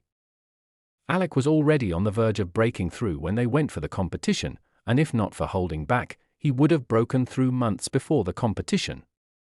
After the competition, he broke through immediately. He consolidated his cultivation stage and entered the Lutra realm. To him, his improvement had been fast, but Gray on the other hand had caught up to him, despite being a few months behind when he broke through to the Sage Plane. While Void and Alec were talking about Gray's freakish improvement, he was currently in a heated battle in Kang City. His meteor descent caused great destruction to the city, and most of the inhabitants had either gone out of the city or were in the process of leaving. There were two people in particular who were currently fleeing the city. If Alec was here, he would recognize them with ease. They were Foudre and Nathan. Gray's strength alarmed them. They know for a fact that even together, they can't beat him. When Gray stepped up, they watched him fight against the experts from the city, and the fact that he was fighting against over 10 peak Sage Plane experts alone showed that he wouldn't have any problems dealing with the two of them. Thinking of the fact that they nearly killed him when he was injured, they started to sweat buckets. Gray on the other hand had no idea they were in the city. He had to focus fully on the battle if he didn't want to sustain any injuries. The mayor brought out a large halberd which was covered with spikes and he slammed it in Gray's direction. An earth wall appeared in front of Gray to block the attack, but cracks appeared on the wall since the strength of the attack was too much. The mayor slammed it down again, hitting the wall repeatedly. The others used their elemental attacks to force Gray back. Gray didn't panic as he focused on blocking or evading their attacks. He already had his inscriptions out and was using them as a means of attacking. The mayor and his entourage were enraged, following the fact that Gray destroyed their city right in front of them. It would cost a lot to fix the city, and even more to get it back to its previous level. Attacks of different elements flooded the sky, all aiming at a single individual. Gray, seeing that things were getting serious, decided it was time to leave. As much as he enjoyed fighting, the number of top opponents was too much for him. Even if he occasionally sends some of them flying, he won't be able to kill anyone.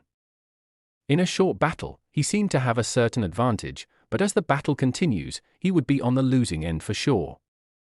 The space elementalists amongst the group noticed Gray was working on a long teleportation tunnel and quickly tried to intercept it.